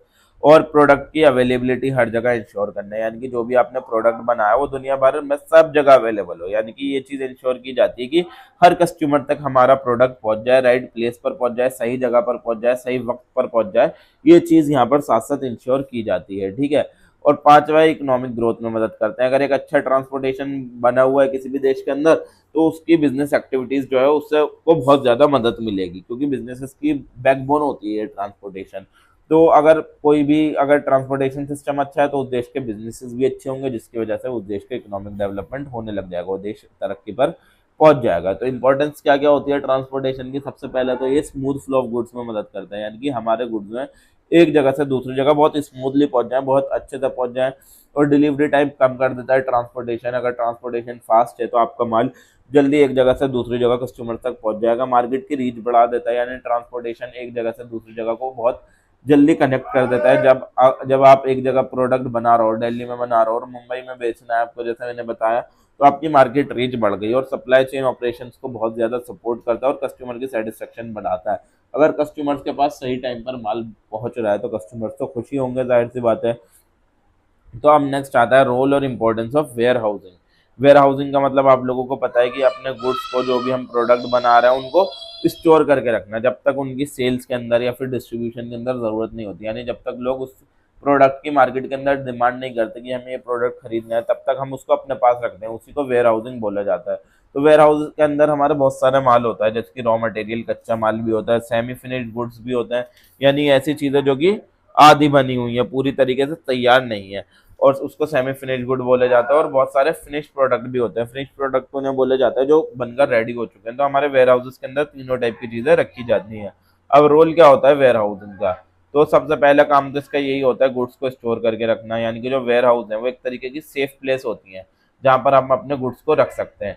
यानी कि जब हमें कस्टमर ने अभी तक मांगा नहीं, जब तो डिस्ट्रीब्यूशन के लिए हमें ये निकालना नहीं है, तो तब तक हम क्या कर सकते हैं, यहाँ पर इजीली इसको स्टोर कर सकते हैं। दूसरा इन्वेंट्री मैनेजमेंट का काम होता है।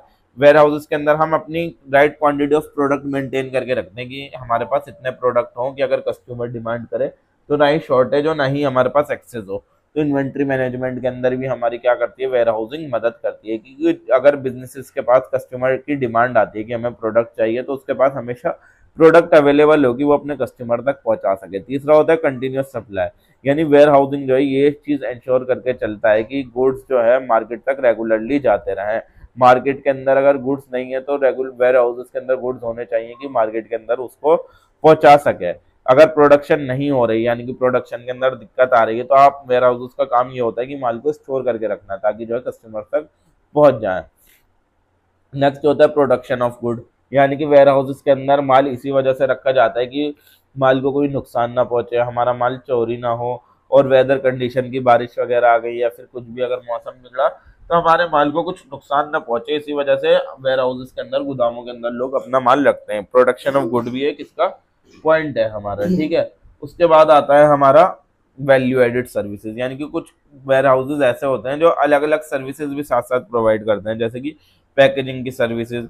वेयर हाउसेज बोलते हैं आप अपना सिर्फ माल दे दो, पैकेज करके हम आगे पहुंचा देंगे, लेबल हम लगा के आगे पहुंचा देंगे, हम सॉर्ट कर देंगे, हम क्वालिटी चेक कर देंगे। तो बहुत सारे वेयर हाउसेज आपको ये सारी फैसिलिटीज भी देते हैं।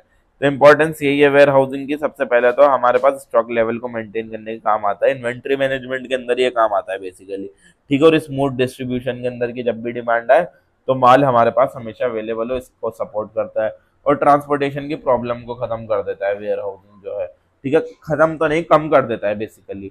और सप्लाई चेन की एफिशिएंसी को बढ़ा देता है और प्रोडक्ट की अवेलेबिलिटी को इंश्योर करता है कि जब भी कस्टमर डिमांड करे हमारे पास हमेशा प्रोडक्ट क्या हो, अवेलेबल हो, ठीक है। अब फैक्टर्स क्या क्या होते हैं जो हमारे ट्रांसपोर्टेशन के डिसीजन को बदलते हैं, यानी बिजनेसेस जो है ट्रांसपोर्टेशन से रिलेटेड बहुत सारे डिसीजन लेता है। तो किस किस चीज की वजह से जो है वो अपने डिसीजन को चेंज करता है, एक बिजनेसमैन जो है ट्रांसपोर्टेशन के बिजनेस, वो ट्रांसपोर्टेशन के डिसीजन को कब कब बदलता है। सबसे पहले कॉस्ट को ध्यान में रखता है, वो कॉस्ट ऑफ ट्रांसपोर्टेशन, यानी कंपनीज वही ट्रांसपोर्टेशन प्रेफर करती हैं जहां पर उनका खर्चा कम से कम आए और एफिशिएंसी भी हो, यानी कि माल को सही सलामत भी रखे और उनका खर्चा भी कम से कम आए। तो दो जगह से माल हमारा जा सकता है, ए और बी से। ए से हमारा फॉर एग्जांपल 5,000 का खर्चा आ रहा है और बी से 7,000 का खर्चा आ रहा है, और ये सही तो हम जो है किसको प्रेफर करेंगी, कंपनी ए को प्रेफर करेगी। तो कॉस्ट ऑफ ट्रांसपोर्टेशन भी एक इम्पॉर्टेंट फैक्टर है जिसकी वजह से ट्रांसपोर्टेशन डिसीजन चेंज किए जाते हैं। दूसरा स्पीड ऑफ डिलीवरी, यानी कुछ कुछ डिलीवरी ऐसी होती है जो बहुत जल्दी फास्ट डिलीवरी हो जाती है, और पेरिशेबल गुड्स के केस में तो फास्ट डिलीवरी की जरूरत होती है। फॉर एग्जाम्पल ए तो आपका माल पहुंचा रहा है मगर 10 दिन में पहुंचा रहा है, और बी वही 7,000 तो ले रहा है मगर 3 दिन में पहुंचा रहा है, और आपको पहुंचाने फ्रूट जिनकी एक्सपायरी डेट जो मतलब 7 दिन के अंदर खराब हो जाएंगे।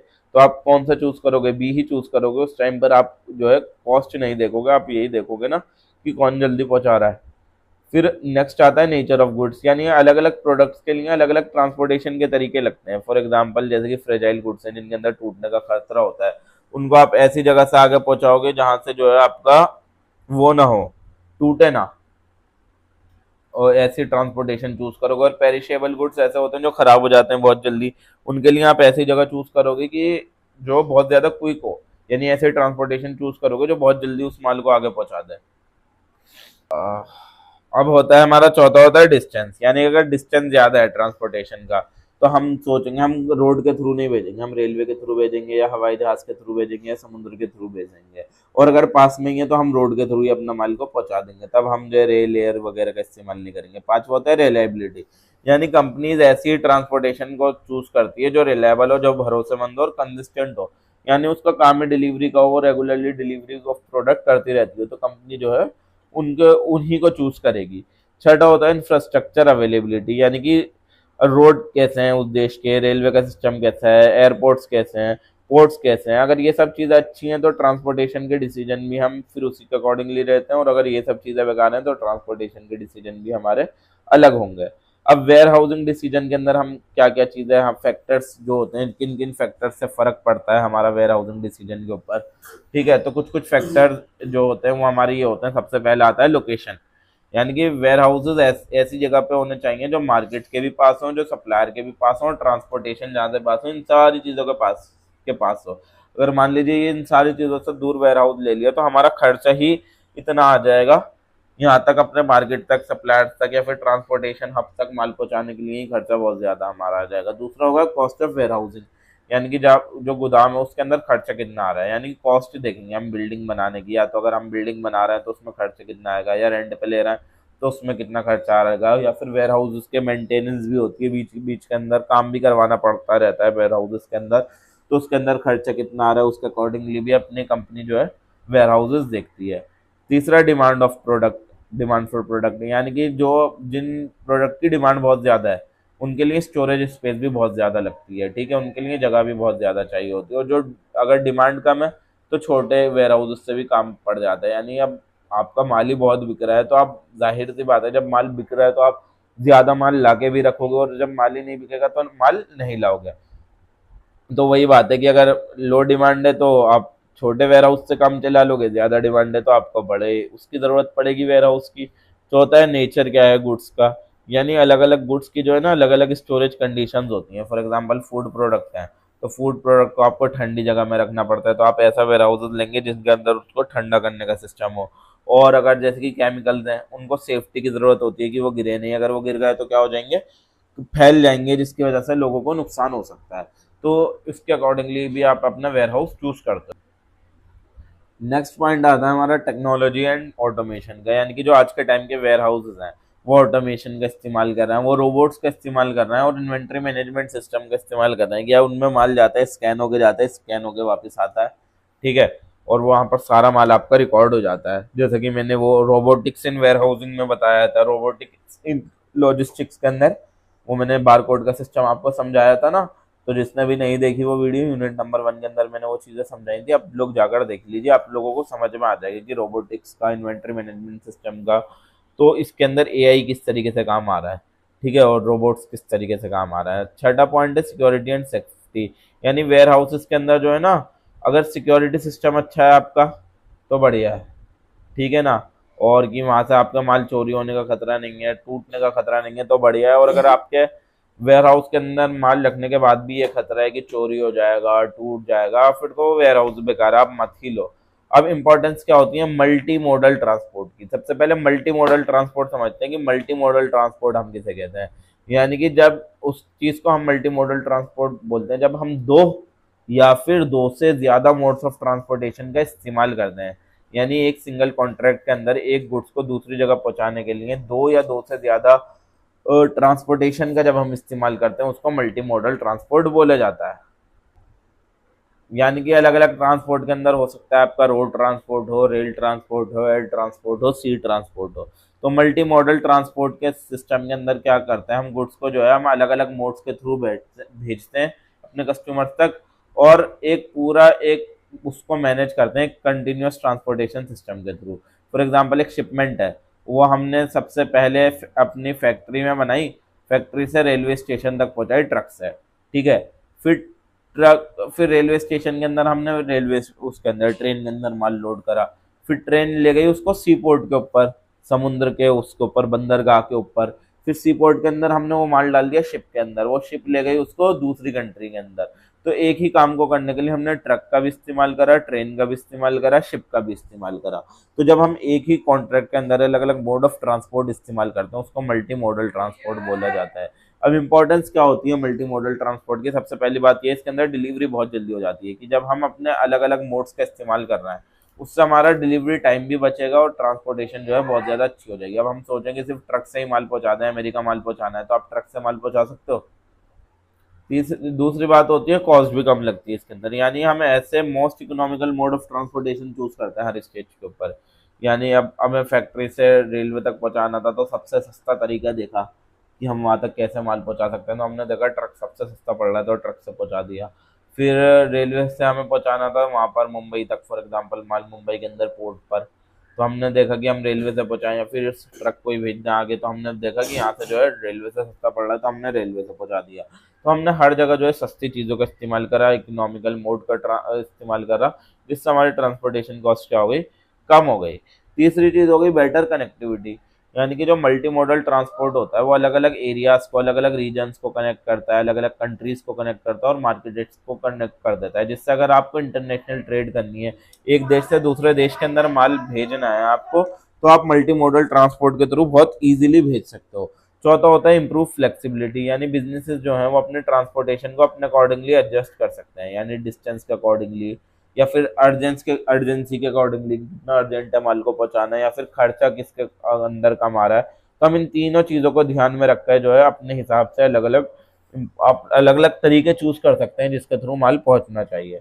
पांचवा है इसके अंदर हैंडलिंग ऑफ गुड कम हो जाती है, यानी गुड्स जो है आपके कंटेनर के अंदर जाते हैं जिसकी वजह से अलग अलग हैंडलिंग की जरूरत नहीं पड़ती और डैमेज होने का खतरा भी कम होता है आपका। ठीक है, अब इम्पोर्टेंस क्या है कंटेनराइजेशन की, तो इम्पोर्टेंस समझने से पहले कंटेनराइजेशन समझते हैं कि कंटेनराइजेशन किसे बोला जाता है।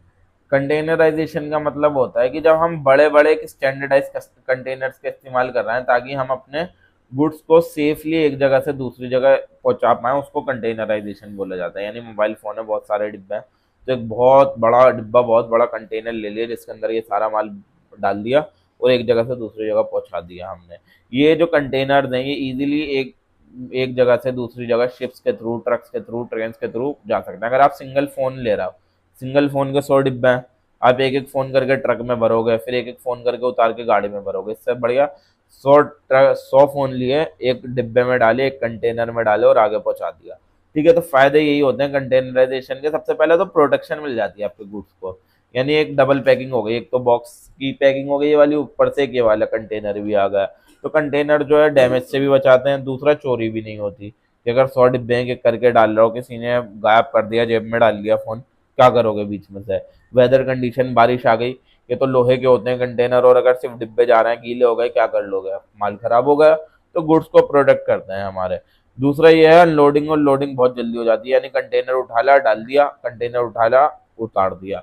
तो यानी कि अगर आप वही बताया ना, सिंगल सिंगल कर गए, एक एक फोन डालोगे, एक एक फोन उतारोगे, तो कितना ज्यादा वो हो जाएगा, कितना ज्यादा टाइम लगेगा। और अगर पूरा कंटेनर एक बहुत बड़ा, तो लोग तो ज्यादा लगेंगे मगर बहुत जल्दी काम हो जाएगा आपका। ठीक है, तीसरा है ट्रांसपोर्टेशन कॉस्ट जो है कम हो जाएगी, यानी कि कंटेनर के अंदर जो है हमारी लेबर की कॉस्ट कम होगी, एफिशिएंसी बढ़ जाएगी। यानी कि अगर आपको 100 फोन उतारने के लिए लोगों की भी जरूरत पड़ेगी जिसके वो पैसे लेंगे, और कंटेनर उतारने के लिए आपको एक आधा आदमी की जरूरत पड़ेगी और सारा माल उतार देंगे आपका बहुत जल्दी। और इजी मूवमेंट हो जाएगा ट्रांसपोर्ट मोड्स के बीच में, यानी कि अगर शिप से ट्रक में माल डालना है तो आपने कंटेनर उठा लिया डाल दिया, ट्रक से ट्रेन में डालना है कंटेनर उठाया डाल दिया। ठीक है, बार बार रीपैक करने की जरूरत नहीं है, बार बार 10 पीस उठाकर इसमें, 10 पीस उठाकर इसमें, ये चीजें करने की जरूरत नहीं है। आप जो है बहुत इजीली मूवमेंट कर सकते हो ट्रांसपोर्ट मोड्स के बीच में जब आप मल्टी मॉडल ट्रांसपोर्ट का इस्तेमाल कर रहे हो। और इन्वेंट्री कंट्रोल अच्छा होना चाहिए। कंटेनर जो है वो बिजनेस को ये अलाउ करते हैं वो अपनी शिपमेंट को इजीली देख सकें और इन्वेंट्री एफिशिएंटली मैनेज हो पाए उनकी। यानी कंटेनर पूरे के पूरे एक जगह से दूसरी जगह जाते हैं तो आप अपनी इन्वेंट्री देख सकते हो कि आप वो मतलब कहाँ पर माल पहुंचा, आपकी शिपमेंट कब पहुंची कब नहीं पहुंची। ठीक है ना। और नेक्स्ट आ गया हमारा cost effectiveness of various mode of transport.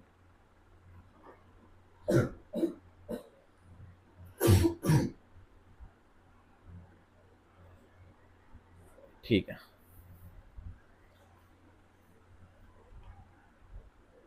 अरे स्टॉप नहीं हुई थी। अब अलग अलग ट्रांसपोर्टेशन मोड्स की जो है ना अलग अलग खर्चे होते हैं और अलग अलग फायदे भी होते हैं। फॉर एग्जांपल जैसे रोड ट्रांसपोर्ट है, रोड ट्रांसपोर्ट के अंदर आप किसके थ्रू माल बेच सकते हो, ट्रक के थ्रू, वैन में डाल के, या फिर दूसरे व्हीकल्स का इस्तेमाल करके आप अपना सामान एक जगह से दूसरी जगह बेच सकते हो। तो फायदे ये हैं, फ्लेक्सिबल रूट्स होते हैं, ये वाले रास्ते पर ट्रैफिक है, दूसरे रास्ते से दूसरे रोड से माल ले लिया। दूसरी बात है डोर टू डोर डिलीवरी हो जाती है, हमारी दुकान से सामान उठाया उनके घर के ऊपर छोड़ दिया। ठीक है, डोर टू डोर डिलीवरी हो गई। सुइटेबल फॉर शॉर्ट डिस्टेंस, यानी पास में पहुंचाना है आपका, नॉर्थ कैंपस से लेकर आपको साउथ कैंपस में पहुंचाना है, या फिर साउथ कैंपस से लेकर इंडिया गेट पहुंचाना है। तो जब शॉर्ट डिस्टेंस की बात है तो बहुत ज़्यादा सुइटेबल है। या फिर दिल्ली से आपको यूपी में किसी जगह पहुंचाना है फॉर एग्जांपल, तो आप इसका इस्तेमाल कर सकते हो। कॉस्ट इफेक्टिवनेस होती है, यानी कि रोड ट्रांसपोर्ट जो है बहुत ज़्यादा इकोनॉमिकल होते हैं, पैसे आपके बहुत बच जाते हैं। अगर आप पास में ही माल बेच रहे हो, शॉर्ट डिस्टेंस में माल बेच रहे हो और सामान छोटा है, सामान बहुत बड़ा नहीं है, बहुत कम सामान है और एक जगह से दूसरी जगह भेजना है जो बहुत पास में है, तो आप क्या चूज करोगे, रोड ट्रांसपोर्ट चूज करोगे। दूसरी बात आती है रेल ट्रांसपोर्ट की। रेल ट्रांसपोर्ट के अंदर हम ट्रेन का इस्तेमाल करते हैं अपने गुड्स को एक जगह से दूसरी जगह पहुंचाने के लिए, यानी कि जब डिस्टेंस लंबा हो जाए, यानी कि जब आपके इसके फायदे तब होते हैं जब आपके गुड्स बहुत भारी हैं, तब आपको एक देश से कह रहा हूँ, एक सिटी से फॉर एग्जाम्पल दूसरी सिटी में पहुंचाना है तो आप ट्रेन का इस्तेमाल करोगे। ठीक है ना। तो इसका फायदा ये भी होता है कि बहुत बड़ी क्वांटिटीज में आपका माल एक जगह से दूसरी जगह पहुंच जाता है और आपका खर्चा भी इतना नहीं आता। तो कॉस्ट इफेक्टिवनेस होती है, यानी कि रेल ट्रांसपोर्ट जो होते हैं कॉस्ट इफेक्टिव कब होते हैं, जब आपका लॉन्ग डिस्टेंस के ट्रांसपोर्टेशन हो, यानी कि दिल्ली से मुंबई माल पहुंचाना है, मुंबई से आपका कश्मीर माल पहुंचाना है, कश्मीर से पंजाब पहुंचाना है, तो तब जो है हम रेल ट्रांसपोर्ट का इस्तेमाल करेंगे। और जब हैवी गुड्स हैं कि बहुत बड़ी बड़ी चीज़ें हैं, फॉर एग्जांपल हमारा टीवी हो गया, टीवी से भी बहुत बड़ी चीज़ें होती हैं, कार हो गई, ठीक है, कार को एक जगह से दूसरी जगह ट्रांसपोर्ट करना है तो रेल ट्रांसपोर्ट का भी इस्तेमाल करेंगे हम।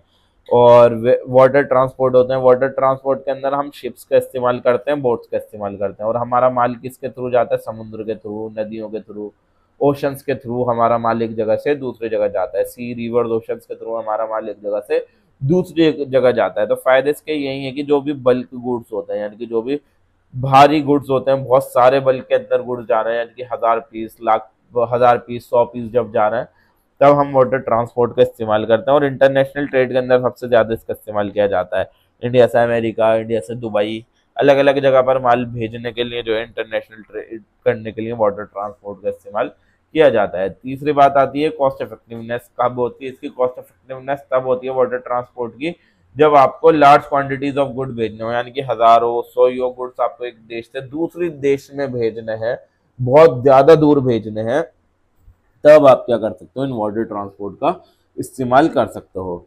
चौथा हो गया आपका एयर ट्रांसपोर्ट। एयर ट्रांसपोर्ट के अंदर हम एयरप्लेन्स वगैरह का इस्तेमाल करते हैं अपने गुड्स को बहुत जल्दी डिलीवर करने के लिए। फायदा इसका यह सबसे फास्ट तरीका है आपको अपना माल एक जगह से दूसरी जगह पहुंचाने का, ट्रांसपोर्ट करने का। और जब अर्जेंटली आपको एक जगह से दूसरी जगह सामान भेजना है, और या फिर कोई पेश कीमती चीज़ एक जगह से एक देश से दूसरे देश भेजनी है, या फिर बहुत जल्दी भेजना है, तब आप एयर ट्रांसपोर्ट का इस्तेमाल करते हो। कॉस्ट इफेक्टिवनेस इसकी तब होगी, ये वैसे तो एयर ट्रांसपोर्ट सबसे महंगा मोड है, क्योंकि इसके अंदर फ्यूल वगैरह का खर्चा आप लोगों को पता ही है, ठीक है ना, बट इसकी वैल्यू भी ज्यादा है और टाइम सेंसिटिव प्रोडक्ट के लिए भी बहुत अच्छा है कि जब महंगी चीज आपको भेजनी है एक जगह से दूसरी जगह, तब आप एयर ट्रांसपोर्ट का इस्तेमाल कर सकते हो। अब अलग अलग टाइप के हमारे वेयर हाउसेज होते हैं, ठीक है ना, तो उनके बारे में देखते हैं। सबसे पहला होता है हमारा private warehouse. Private warehouse वो होता है जो मैन्युफैक्चरर या फिर बिजनेसेस जितने भी होते हैं वो खुद उनके मालिक होते हैं और खुद वो पूरा वेयर हाउस चला रहे होते हैं, उसको हम बोलते हैं प्राइवेट वेयर हाउस। यानी कि कंपनीज ओन गुड यहाँ पर रखे जाते हैं। फॉर एग्जांपल मैं अपने चिप्स बनाता हूँ, मेरी एक कंपनी है, ठीक है, आईडी इन्फ्यूजन चिप्स करके, वो एक कंपनी है। अब मैंने अपना एक वेयर हाउस बना लिया, उसके अंदर सिर्फ मेरी यही चिप्स रखी जाएगी और कुछ नहीं रखा जाएगा, इसको बोलते हैं प्राइवेट वेयर हाउस। दूसरा होता है public warehouse. Public warehouse जो है एक थर्ड पार्टी कंपनी की होती है, ठीक है ना, या फिर हमने स्टोरेज करने के लिए रेंट पे ले ली एक जगह, इस तो उसको हम बोलेंगे पब्लिक वेयर हाउस।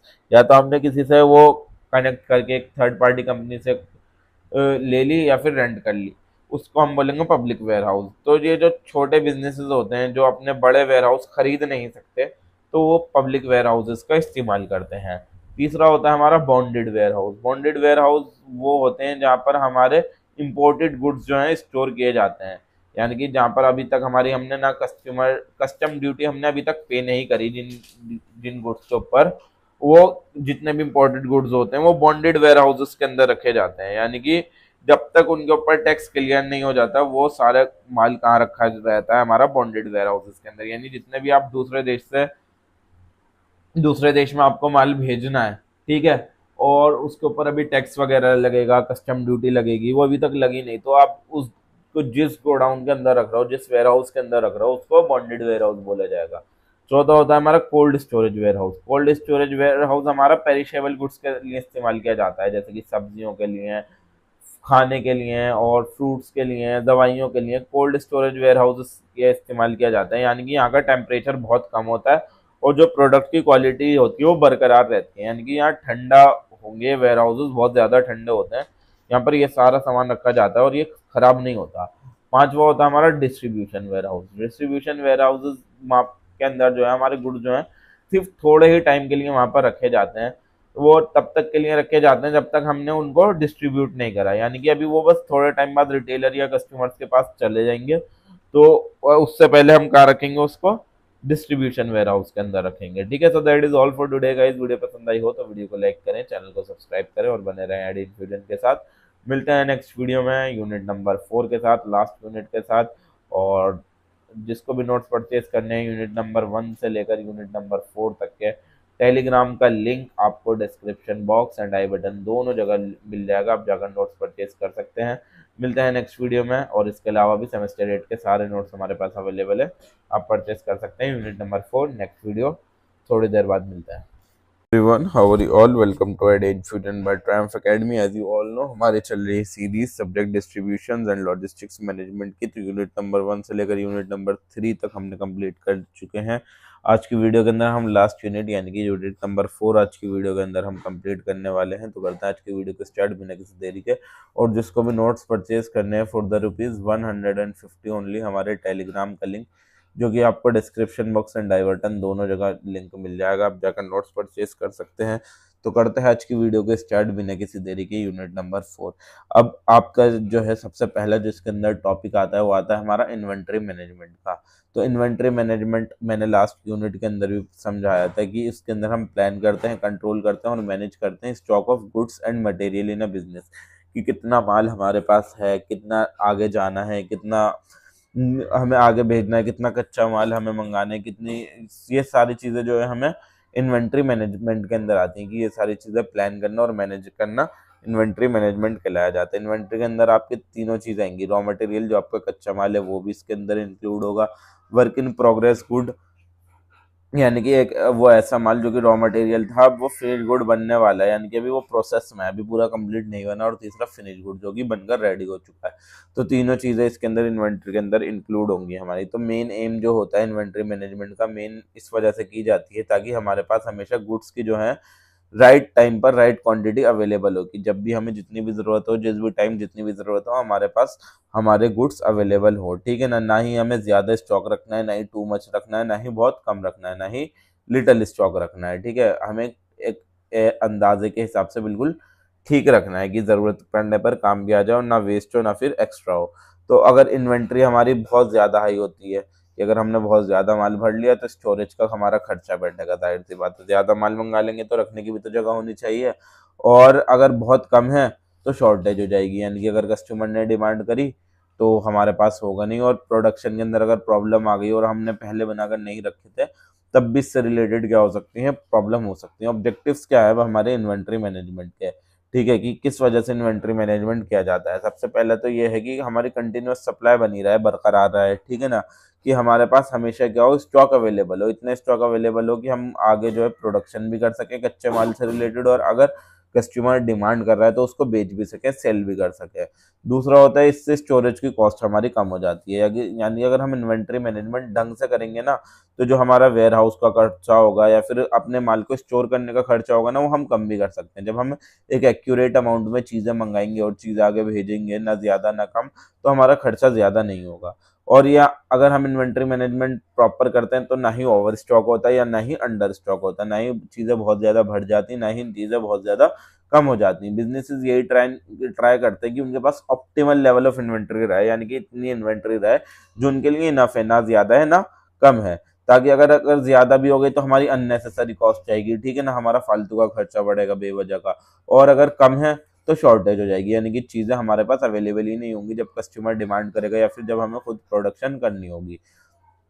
14 पॉइंट ये है, इससे ऑपरेशनल एफिशिएंसी अच्छी हो जाती है, यानी कि अगर हम इन्वेंट्री मैनेजमेंट प्रॉपर तरीके से कर रहे हैं ना, तो हमारा प्रोडक्शन भी अच्छे से होगा और साथ साथ पूरा डिस्ट्रीब्यूशन का जो प्रोसेस है वो भी हमारा ठीक तरीके से चलेगा। ठीक है, पांचवा है कस्टमर की डिमांड पूरी रहेगी, यानी कि अगर हमारे पास स्टॉक लेवल हमेशा मेंटेन रहेगा, बरकरार रहेगा, तो कस्टमर जो भी ऑर्डर करेगा, हमें जिस टाइम भी ऑर्डर करेगा हम उसको माल पहुंचा पाएंगे, तो कस्टमर की डिमांड भी पूरी हो जाएगी। ठीक है, अब अलग अलग टाइप की हमारी इन्वेंट्री होती है, तो उनमें से कौन कौन सी इन्वेंट्री बिजनेसेस को मेंटेन करनी पड़ती है वो देखते हैं। सबसे पहला होता है रॉ मटेरियल, यानी कि कच्चा माल, यानी कि वो सारा बेसिक इनपुट होता है जो हम प्रोडक्शन प्रोसेस के अंदर लगाते हैं, यानी कि वो सारा कच्चा माल होता है जिससे हम आगे प्रोड्यूस करेंगे और चीज़ें बनाएंगे। जैसे कि हमें कार बनानी है तो कार बनाने के लिए हमें स्टील लेकर आना है, तो स्टील हमारा क्या होगा, एक टाइप का रॉ मटेरियल होगा।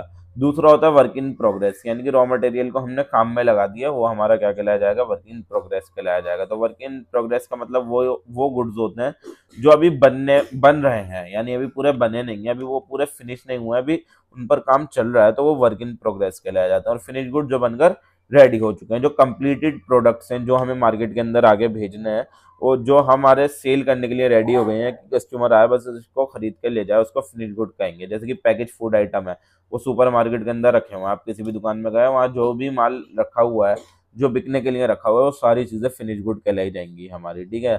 चौथा, हमारी मेंटेनेंस, रिपेयर और ऑपरेशंस उनको देखने पड़ते हैं, यानी कि ये वो सारा मटेरियल्स है जो हमारी इन सारी चीज़ों में लगता है, ठीक है। कि मेंटेनेंस के अंदर और सपोर्ट के अंदर बहुत सारे ऑपरेशंस के अंदर जैसे कि स्पेयर पार्ट चाहिए होते हैं, बहुत सारे टूल्स चाहिए होते हैं, यानी कि बिजनेस करने के लिए जो है ना, जब भी आप प्रोडक्शन करते हो तो कुछ एक्स्ट्रा चीज़ें भी लगती हैं, यानी कि वो मशीनरीज वगैरह हो गई या फिर टूल पार्ट हो गए कि कोई मशीनरी खराब हो गई, उसको ठीक करने के लिए कोई सा टूल पार्ट वगैरह है, तो उसकी चीज़ को हम क्या बोलते हैं, एमआरओ बोलते हैं, मेंटेनेंस, रिपेयर एंड ऑपरेशन उनको कंसिडर किया जाता है। अब इंपॉर्टेंस क्या है हमारी इन्वेंट्री मैनेजमेंट की? इन्वेंट्री मैनेजमेंट जो है बहुत सारी रीजंस की वजह से इंपॉर्टेंट है। सबसे पहले तो ये होता है यहाँ से स्मूथ प्रोडक्शन हमारा होता रहता है, यानी कि अगर हम इन्वेंट्री प्रॉपर रखते हैं तो हमारा प्रोडक्शन प्रोसेस जो है वो चलता रहता है, ठीक है। वो इस वजह से नहीं रुकता क्योंकि हमारे मटेरियल कम पड़ गया या फिर कुछ प्रॉब्लम आ गई, वो बेवजह रुकता नहीं है, वो हमारा ऑनगोइंग प्रोसेस रहता है, कंटिन्यूअस प्रोसेस रहता है, वो बंद नहीं होता, ठीक है, अगर हमारे पास हमेशा प्रॉपर इन्वेंट्री रहती है तो।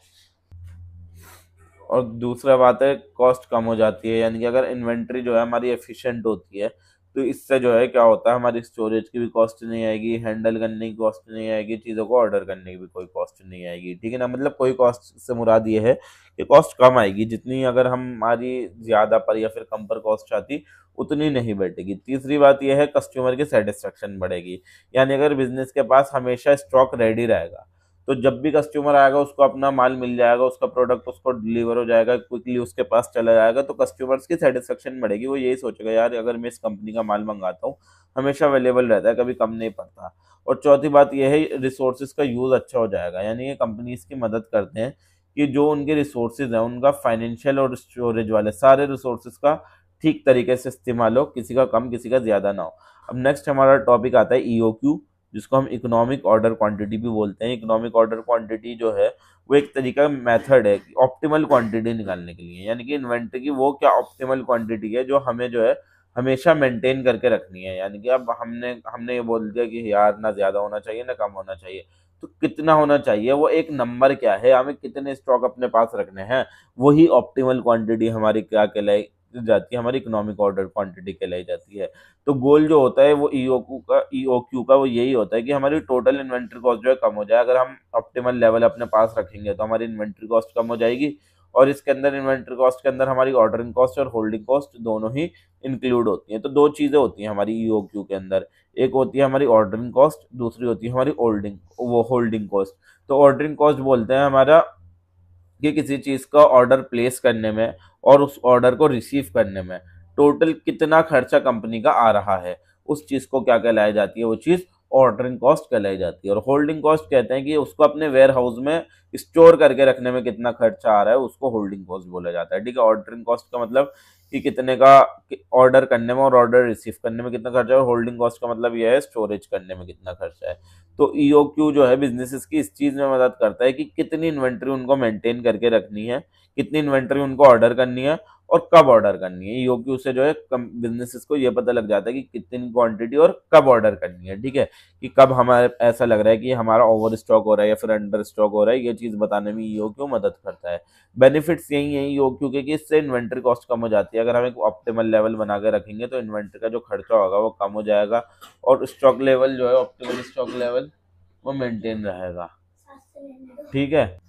और इससे हमारी इन्वेंटरी प्लानिंग भी इंप्रूव होती है। अब नेक्स्ट आता है हमारा topic just in time approach. Just in time approach एक ऐसा इन्वेंटरी मैनेजमेंट का मेथड होता है, एक तरीका होता है जिसके अंदर जो मटेरियल्स है और जो प्रोडक्ट है उनको ऑर्डर और रिसीव तभी किया जाता है जब उनकी ज़रूरत होती है, प्रोडक्शन प्रोसेस के अंदर अदरवाइज नहीं किया जाता। यानी कि जब ज़रूरत होगी तभी हम चीज़ों को ऑर्डर करेंगे और उनको एक्सेप्ट करेंगे, अदरवाइज हम कभी भी उस चीज़ को ऑर्डर नहीं करेंगे ना ही रिसीव करेंगे। तो इस अप्रोच के अंदर जो है कंपनी हमेशा अपने पास बहुत थोड़ी इन्वेंट्री रखती है, स्टॉक के अंदर ज़्यादा इन्वेंट्री नहीं रखती, जब जितनी ज़रूरत होती है उतना ही सामान मंगाती है और उतना ही सामान बेचती है। तो फीचर्स यही है JIT के कि यहाँ पर जो है हम इन्वेंट्री स्टोरेज बहुत कम हो जाता है, ठीक है, कि हमें ज़्यादा माल मंगाने की ज़रूरत नहीं होती और यहाँ पर हमारे छोटे छोटे ऑर्डर बार बार करते रहते हैं। अगर 5 चीज़ें हैं तो 5 चीज़ें ऑर्डर कर दी, 6 चीज़ें ऑर्डर कर दी, तो छोटे छोटे ऑर्डर बहुत सारी बार हो जाते हैं। और यहाँ पर हमारा सप्लायर्स के साथ कोऑर्डिनेशन अच्छा होता है। हमारे सप्लायर्स के साथ कोऑर्डिनेशन अच्छा है, तभी तो 5 पीस 3 पीस जल्दी जल्दी भेज रहा है, और प्रोडक्शन का प्रोसेस भी यहाँ पर एफिशिएंट हो जाता है, अच्छा हो जाता है। अब नेक्स्ट हमारा टॉपिक आता है थर्ड पार्टी लॉजिस्टिक्स का। तो थर्ड पार्टी लॉजिस्टिक्स का मतलब होता है वो प्रैक्टिसेस जहाँ पर कंपनी जो है अपने लॉजिस्टिक्स और सप्लाई चेन को आउटसोर्स करती है, यानी कि खुद नहीं करती, किसी तीसरे इंसान से कराती है। एक एक्सटर्नल सर्विस प्रोवाइडर होता है जो उनका जो है माल एक जगह से दूसरी जगह पहुंचाता है, वो खुद नहीं पहुंचाते हैं। इसी को हम बोलते हैं थर्ड पार्टी लॉजिस्टिक्स, कि अपना माल कंपनी जो है एक जगह से दूसरी जगह खुद नहीं पहुंचाती, लॉजिस्टिक्स पूरा खुद नहीं करती, किसी दूसरे इंसान का इस्तेमाल कर रही है, उसको थर्ड पार्टी लॉजिस्टिक कहलाया जाता है। हम यहाँ पर कुछ भी, ना ट्रांसपोर्टेशन, ना वेयर हाउसिंग, ना डिस्ट्रीब्यूशन, कुछ भी चीज़ खुद नहीं संभालते। ये सारा काम हम तीसरा आदमी को दे देते हैं, एक लॉजिस्टिक्स फर्म को दे देते हैं, जिनका काम ही यही होता है, ट्रांसपोर्ट करना, वेयर हाउस में रखना, डिस्ट्रीब्यूशन करना, वो सारा उनका काम होता है। हम सिर्फ बनाते हैं और आगे उस थर्ड पार्टी को दे देते हैं, इसी को थर्ड पार्टी लॉजिस्टिक्स बोला जाता है। तो सर्विसेज क्या क्या होती हैं जो थर्ड पार्टी लॉजिस्टिक्स कंपनी देती हैं? 3PL कंपनीज जो प्रोवाइड करती हैं, सबसे पहले ये आपके गुड्स को भी ट्रांसपोर्ट कर देती हैं। आपको एक जगह से दूसरी जगह माल पहुंचाना है तो ये पहुंचा देंगी। वेयर हाउसिंग और स्टोरेज, अपना माल रखवाना है वेयर हाउस में कहीं, तो ये वो भी कर देंगी। और अगर आपकी इन्वेंट्री मैनेजमेंट करनी है तो वो ये सब भी काम करती हैं। अगर आपको ऑर्डर अपना पैक कराना है, लेबलिंग करानी है उसके ऊपर, अगर कोई ऑर्डर फुलफिल कराना है या फिर डिस्ट्रीब्यूशन कराना है, तो ये सारे काम जो है वो कर देती हैं। फॉर एग्जाम्पल यह है कि ऑनलाइन शॉपिंग कंपनी है, उसने एक लॉजिस्टिक्स कंपनी को क्या कर लिया, हायर कर लिया, कि वो अपने प्रोडक्ट को उनके पास सारा स्टोर कर रही हैं उनके वेयर हाउस में, और कस्टमर तक भी वही डिलीवर कर रही हैं। तो एडवांटेजेस हमारे 3PL के यही होंगे कि सबसे पहली बात तो ये है, यहाँ पर कॉस्ट रिड्यूस हो जाती है, यानी कि हम इतना सारी चीज़ें जो है खुद नहीं करते, हम एक लॉजिस्टिक कंपनी के पास जाते हैं, उसे पैसा देते हैं और वो काम कर देती है। तो आप मान लीजिए वेयर हाउस खुद का लाने में, ट्रांसपोर्ट खुद की लाने में खर्चा बहुत हो जाता है, तो ये सारी चीज़ें खुद ना करके हमने तीसरे आदमी से करा ली चीज़ें, तो हमारा खर्चा कम हो गया। दूसरा है यहाँ एक्सपर्टीज और एक्सपीरियंस होता है उन लोगों के पास, यानी जो 3PL कंपनी होती है उनके पास लॉजिस्टिक्स के लिए स्पेशलाइज लोग होते हैं, उनके पास पूरा एडवांस सिस्टम होता है, उनकी नॉलेज भी बहुत अच्छी होती है, उनका ट्रांसपोर्टेशन सिस्टम बहुत स्ट्रांग बना हुआ होता है, उनका जो है वेयर हाउसेस बहुत अच्छे अच्छे होते हैं, तो वो हर चीज़ के अंदर एक्सपर्टीज और एक्सपीरियंस होता है उन लोगों के पास। तो और तीसरी बात है वो कोर एक्टिविटीज़ के ऊपर फोकस कर सकते हैं हम, यानी कि कंपनीज जो है वो ये लॉजिस्टिक्स किसी तीसरे आदमी को देकर अपना जो मेन एक्टिविटीज़ हैं, जैसे प्रोडक्शन करना है या फिर मार्केटिंग करना है, इन सारी चीज़ों पर हम फोकस कर सकते हैं, और बाकी ये तीसरा आगे का काम जो है वो खुद करेंगी। चौथा है एफिशिएंसी को इम्प्रूव करते हैं, यानी कि जो प्रोफेशनल लॉजिस्टिक्स होते हैं, वो जो मतलब जो प्रोफेशनल लॉजिस्टिक्स प्रोवाइडर होते हैं, जो थर्ड पर्सन होता है, उनकी सप्लाई चेन एफिशिएंसी भी बहुत अच्छी होती है, ठीक है ना, अच्छी कर देते हैं। नुकसान इसके ये है कि आपका लॉजिस्टिक ऑपरेशन पे से कंट्रोल चला जाता है, यानी कि आपका कंट्रोल बढ़ जाता है, आप जो है खुद चीज़ें नहीं संभाल सकते, वो आपकी सारी चीज़ें संभालेंगे। और आपका एक्सटर्नल सर्विस प्रोवाइडर पर डिपेंडेंस बहुत ज़्यादा हो जाती है, आप खुद कुछ नहीं कर सकते, तीसरा आदमी के लिए आपको बैठा रहना पड़ेगा, जब वो ट्रांसपोर्ट करेगा तभी होगा, जब वो स्टोर करेगा तभी होगा। तो आप अपना खुद जो है आपकी किसी तीसरे इंसान के ऊपर डिपेंडेंस बहुत ज़्यादा बढ़ जाती है, और कम्युनिकेशन प्रॉब्लम हो सकती है, यानी आपको माल किसी और को भेजना था, हो सकता है गलती से उन्होंने किसी और को भेज दिया हो, तो ये सारी प्रॉब्लम्स होती हैं। नेक्स्ट आता है हमारा फोर्थ पार्टी लॉजिस्टिक्स, 4PL जिसको बोला जाता है। ये लॉजिस्टिक आउटसोर्सिंग मॉडल जो था हमारा 3PL, उसी का एडवांस वर्जन है सबसे ज्यादा, ठीक है ना, ये सबसे ज्यादा एडवांस वर्जन होता है, ठीक है। इस सिस्टम के अंदर क्या करती है, एक कंपनी जो है एक सिंगल एक्सटर्नल ऑर्गेनाइजेशन को हायर कर लेती है, एक पूरी ऑर्गेनाइजेशन को हायर कर लेते हैं हम, तो वो जो है वो क्या करती है, वो सारी चीजें मैनेज करती है और कोऑर्डिनेट करती है हमारी पूरी सप्लाई चेन को। यानी कि लॉजिस्टिक सर्विस प्रोवाइडर्स, हमने अलग अलग लॉजिस्टिक सर्विस प्रोवाइडर ले रखे हैं ABC। अब हम इन सबको हैंडल नहीं कर पा रहे हैं, तो हमने एक तीसरी कंपनी जो है, एक पूरी ऑर्गेनाइजेशन हमने हायर कर ली, ठीक है, वो इन तीनों को संभाल रही है और हम अपना तीसरे चीज पर काम कर रहे हैं। तो इसी चीज को हम क्या बोलते हैं, फोर्थ पार्टी लॉजिस्टिक। तो एक 4PL प्रोवाइडर जो होता है वो सप्लाई चेन इंटीग्रेटर की तरीके से काम करता है। तो फंक्शंस ये होते हैं 4PL के, ये जो है अलग अलग 3PL प्रोवाइडर्स जितने भी हैं, यानी कि जैसे मैंने बताया ना ABC, इन तीनों को मैनेज करता है, ये हर किसी को मैनेज करेगा, ठीक है। और सप्लाई चेन की स्ट्रेटेजी भी ये खुद ही बनाएंगे, किस तरीके से हमें अपना माल आगे तक कस्टमर तक पहुंचाना है। और लॉजिस्टिक एक्टिविटीज को, यानी कि A का, B का, C का, सबके अलग अलग काम होंगे, अपने अपने काम होंगे, तो सारी चीज़ों को कोऑर्डिनेट करना भी इसका काम होता है। और ये बहुत ज़्यादा एडवांस टेक्नोलॉजी और डेटा एनालिटिक्स का इस्तेमाल यहाँ पर किया जाता है। एडवांटेजेस यही है हमारे 4PL के कि यहाँ पर हमारा पूरा एक सप्लाई चेन मैनेजमेंट बना हुआ होता है। तो जो 4PL प्रोवाइडर्स होते हैं वो पूरा लॉजिस्टिक प्रोसेस को संभालते हैं। दूसरी बात ये है यहाँ पर कोऑर्डिनेशन बहुत अच्छा होता है, यानी कि वो बहुत सारे सर्विस प्रोवाइडर से कनेक्टेड होते हैं ये लोग, ठीक है, ABC सबसे कनेक्टेड होंगे और सबको जो है ये संभालेंगे। और तीसरी बात है यहाँ से एफिशिएंसी इंप्रूव हो जाती है, यानी कि जो 4PL सिस्टम होता है वो बहुत ज़्यादा एडवांस टेक्नोलॉजी और एनालिटिक्स का इस्तेमाल करता है, ठीक है। और चौथी बात है यहाँ पर स्ट्रेटेजिक प्लानिंग होती है, यानी कि कंपनीज की हेल्प करती है कि वो अच्छी सप्लाई चेन स्ट्रेटजीज बना पाए। तो यही फायदे होते हैं हमारे 4PL के। अब चैलेंजेस और क्या होते हैं हमारे लॉजिस्टिक्स आउटसोर्सिंग के, यानी कि अगर हम तीसरे बंदे से या फिर चौथे बंदे से लॉजिस्टिक्स आउटसोर्स कराते हैं 3PL या 4PL, तो उसके अंदर मुश्किलें हमारी क्या क्या आती हैं, यानी कि बहुत सारे एडवांटेजेस होते हैं, ठीक है, बट उसके अलावा भी बहुत सारी मुश्किलें भी होती हैं साथ साथ। सबसे पहली तो मुश्किल यही आ गई कि हमारा कंट्रोल चला जाता है, कि जो हमारा डायरेक्ट कंट्रोल था लॉजिस्टिक एक्टिविटीज के ऊपर वो तो या तो अब सर्विस लॉजिस्टिक वालों के पास चला गया या फिर उस ऑर्गेनाइजेशन के पास चला गया जो लॉजिस्टिक संभालती हैं। दूसरा डेटा सिक्योरिटी का रिस्क होता है, यानी कि आपको अपना सारा बिजनेस डेटा उन सारे एक्सटर्नल प्रोवाइडर के साथ शेयर करना पड़ता है, तभी वो काम कर सकते हैं, अदरवाइज तो उनके लिए प्रॉब्लम हो जाएगी अगर आप अपना डेटा शेयर नहीं करोगे। तो अगर आप डाटा शेयर कर रहे हो तो आपके लिए प्राइवेसी का खतरा और सिक्योरिटी का खतरा हो सकता है, वो आपका डेटा चुरा लें, ठीक है ना, और आपका से जो कनेक्शन है आपके वो कनेक्शन देखकर खुद बनाकर अपना बिजनेस स्टार्ट कर दें, ये चीज़ें भी हो सकती हैं।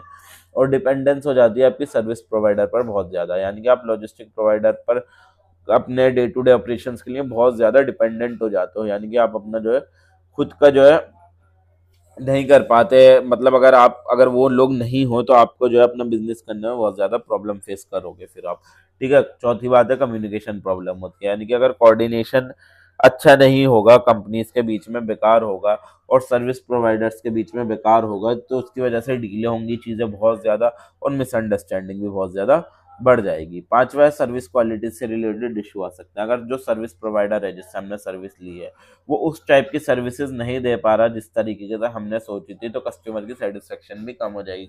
कस्टमर सोचेगा यार इनकी सर्विस कितनी बेकार है, तो ये कंपनी बेकार होगी, बल्कि वो कंपनी बेकार नहीं है, वो जो सर्विस उनको प्रोवाइड कर रहा है, लॉजिस्टिक सर्विस उनको प्रोवाइड कर रहा है, वो लॉजिस्टिक सर्विस प्रोवाइड करने वाली कंपनी बेकार है। अब फ्यूचर डायरेक्शंस क्या है लॉजिस्टिक आउटसोर्सिंग की, तो जो फ्यूचर है लॉजिस्टिक आउटसोर्सिंग का वो जिस तरीके से हमारी टेक्नोलॉजी बदलती जा रही है उस हिसाब से जो है ये हमारा लॉजिस्टिक्स भी आने वाले टाइम में बदलता जाएगा। सबसे पहले जो है हमारे आने वाले टाइम में एडवांस टेक्नोलॉजी का इस्तेमाल किया जाने लगेगा, जैसे AI का, आर्टिफिशियल इंटेलिजेंस का, ऑटोमेशन का, डेटा एनालिटिक्स का।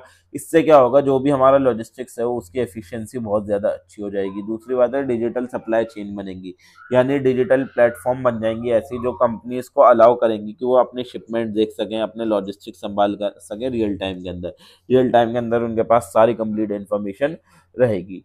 तीसरी बात है कि इंटीग्रेशन अच्छा हो जाएगा, यानी कि जो लॉजिस्टिक प्रोवाइडर है वो इंटीग्रेटेड सप्लाई चेन सॉल्यूशन देने लग जाएंगे, जिससे जो है वो क्या बोलेंगे, वो बोलेंगे हम सारी चीज़ आपको खुद करवाएंगे, ट्रांसपोर्टेशन भी हम ही करेंगे, वेयर हाउसिंग भी हम करेंगे और सारा डेटा मैनेजमेंट भी हम करेंगे, यानी कि वो इंटीग्रेट कर देंगे सारे कामों को। चौथी बात है सस्टेनेबिलिटी, यानी कंपनीज जो है वो दूसरी चीज़ों के ऊपर फोकस कर सकती है, ठीक है ना। कंपनी जो है आगे दूसरी चीज़ों के ऊपर फोकस करेंगे, जैसे एनवायरमेंटल फ्रेंडली लॉजिस्टिक प्रैक्टिसेस, यानी जैसे कि आज के टाइम में EV ट्रक आ गए, ठीक है, कि पहले पेट्रोल वाले ट्रक होते थे, आज के टाइम में EV ट्रक्स भी आने लगे, जिससे आपका जो है जो कि एनवायरमेंट फ्रेंडली है, इससे क्या हो रहा है कार्बन एमिशन वगैरह भी कम हो रहा है हमारा, ठीक है। और पांचवा है हमारा ई कॉमर्स लॉजिस्टिक्स की ग्रोथ होगी, यानी कि जो ग्रोथ है ऑनलाइन शॉपिंग की वो आने वाले टाइम में आपको भी पता है बढ़ने वाली है, जिसकी वजह से जो एडवांस लॉजिस्टिक आउटसोर्सिंग सर्विसेज हैं उनकी भी डिमांड आगे आने वाले टाइम में बढ़ेगी। So that is all for today guys, video पसंद आई हो तो वीडियो को लाइक करें, चैनल को सब्सक्राइब करें और बने रहें आईडी इन्फ्यूजन के साथ। मिलते हैं नेक्स्ट वीडियो में नेक्स्ट टॉपिक के साथ, और अब यहाँ तक आ गए हो तो सब्सक्राइब करें बगैर मत जाइएगा, ठीक है ना।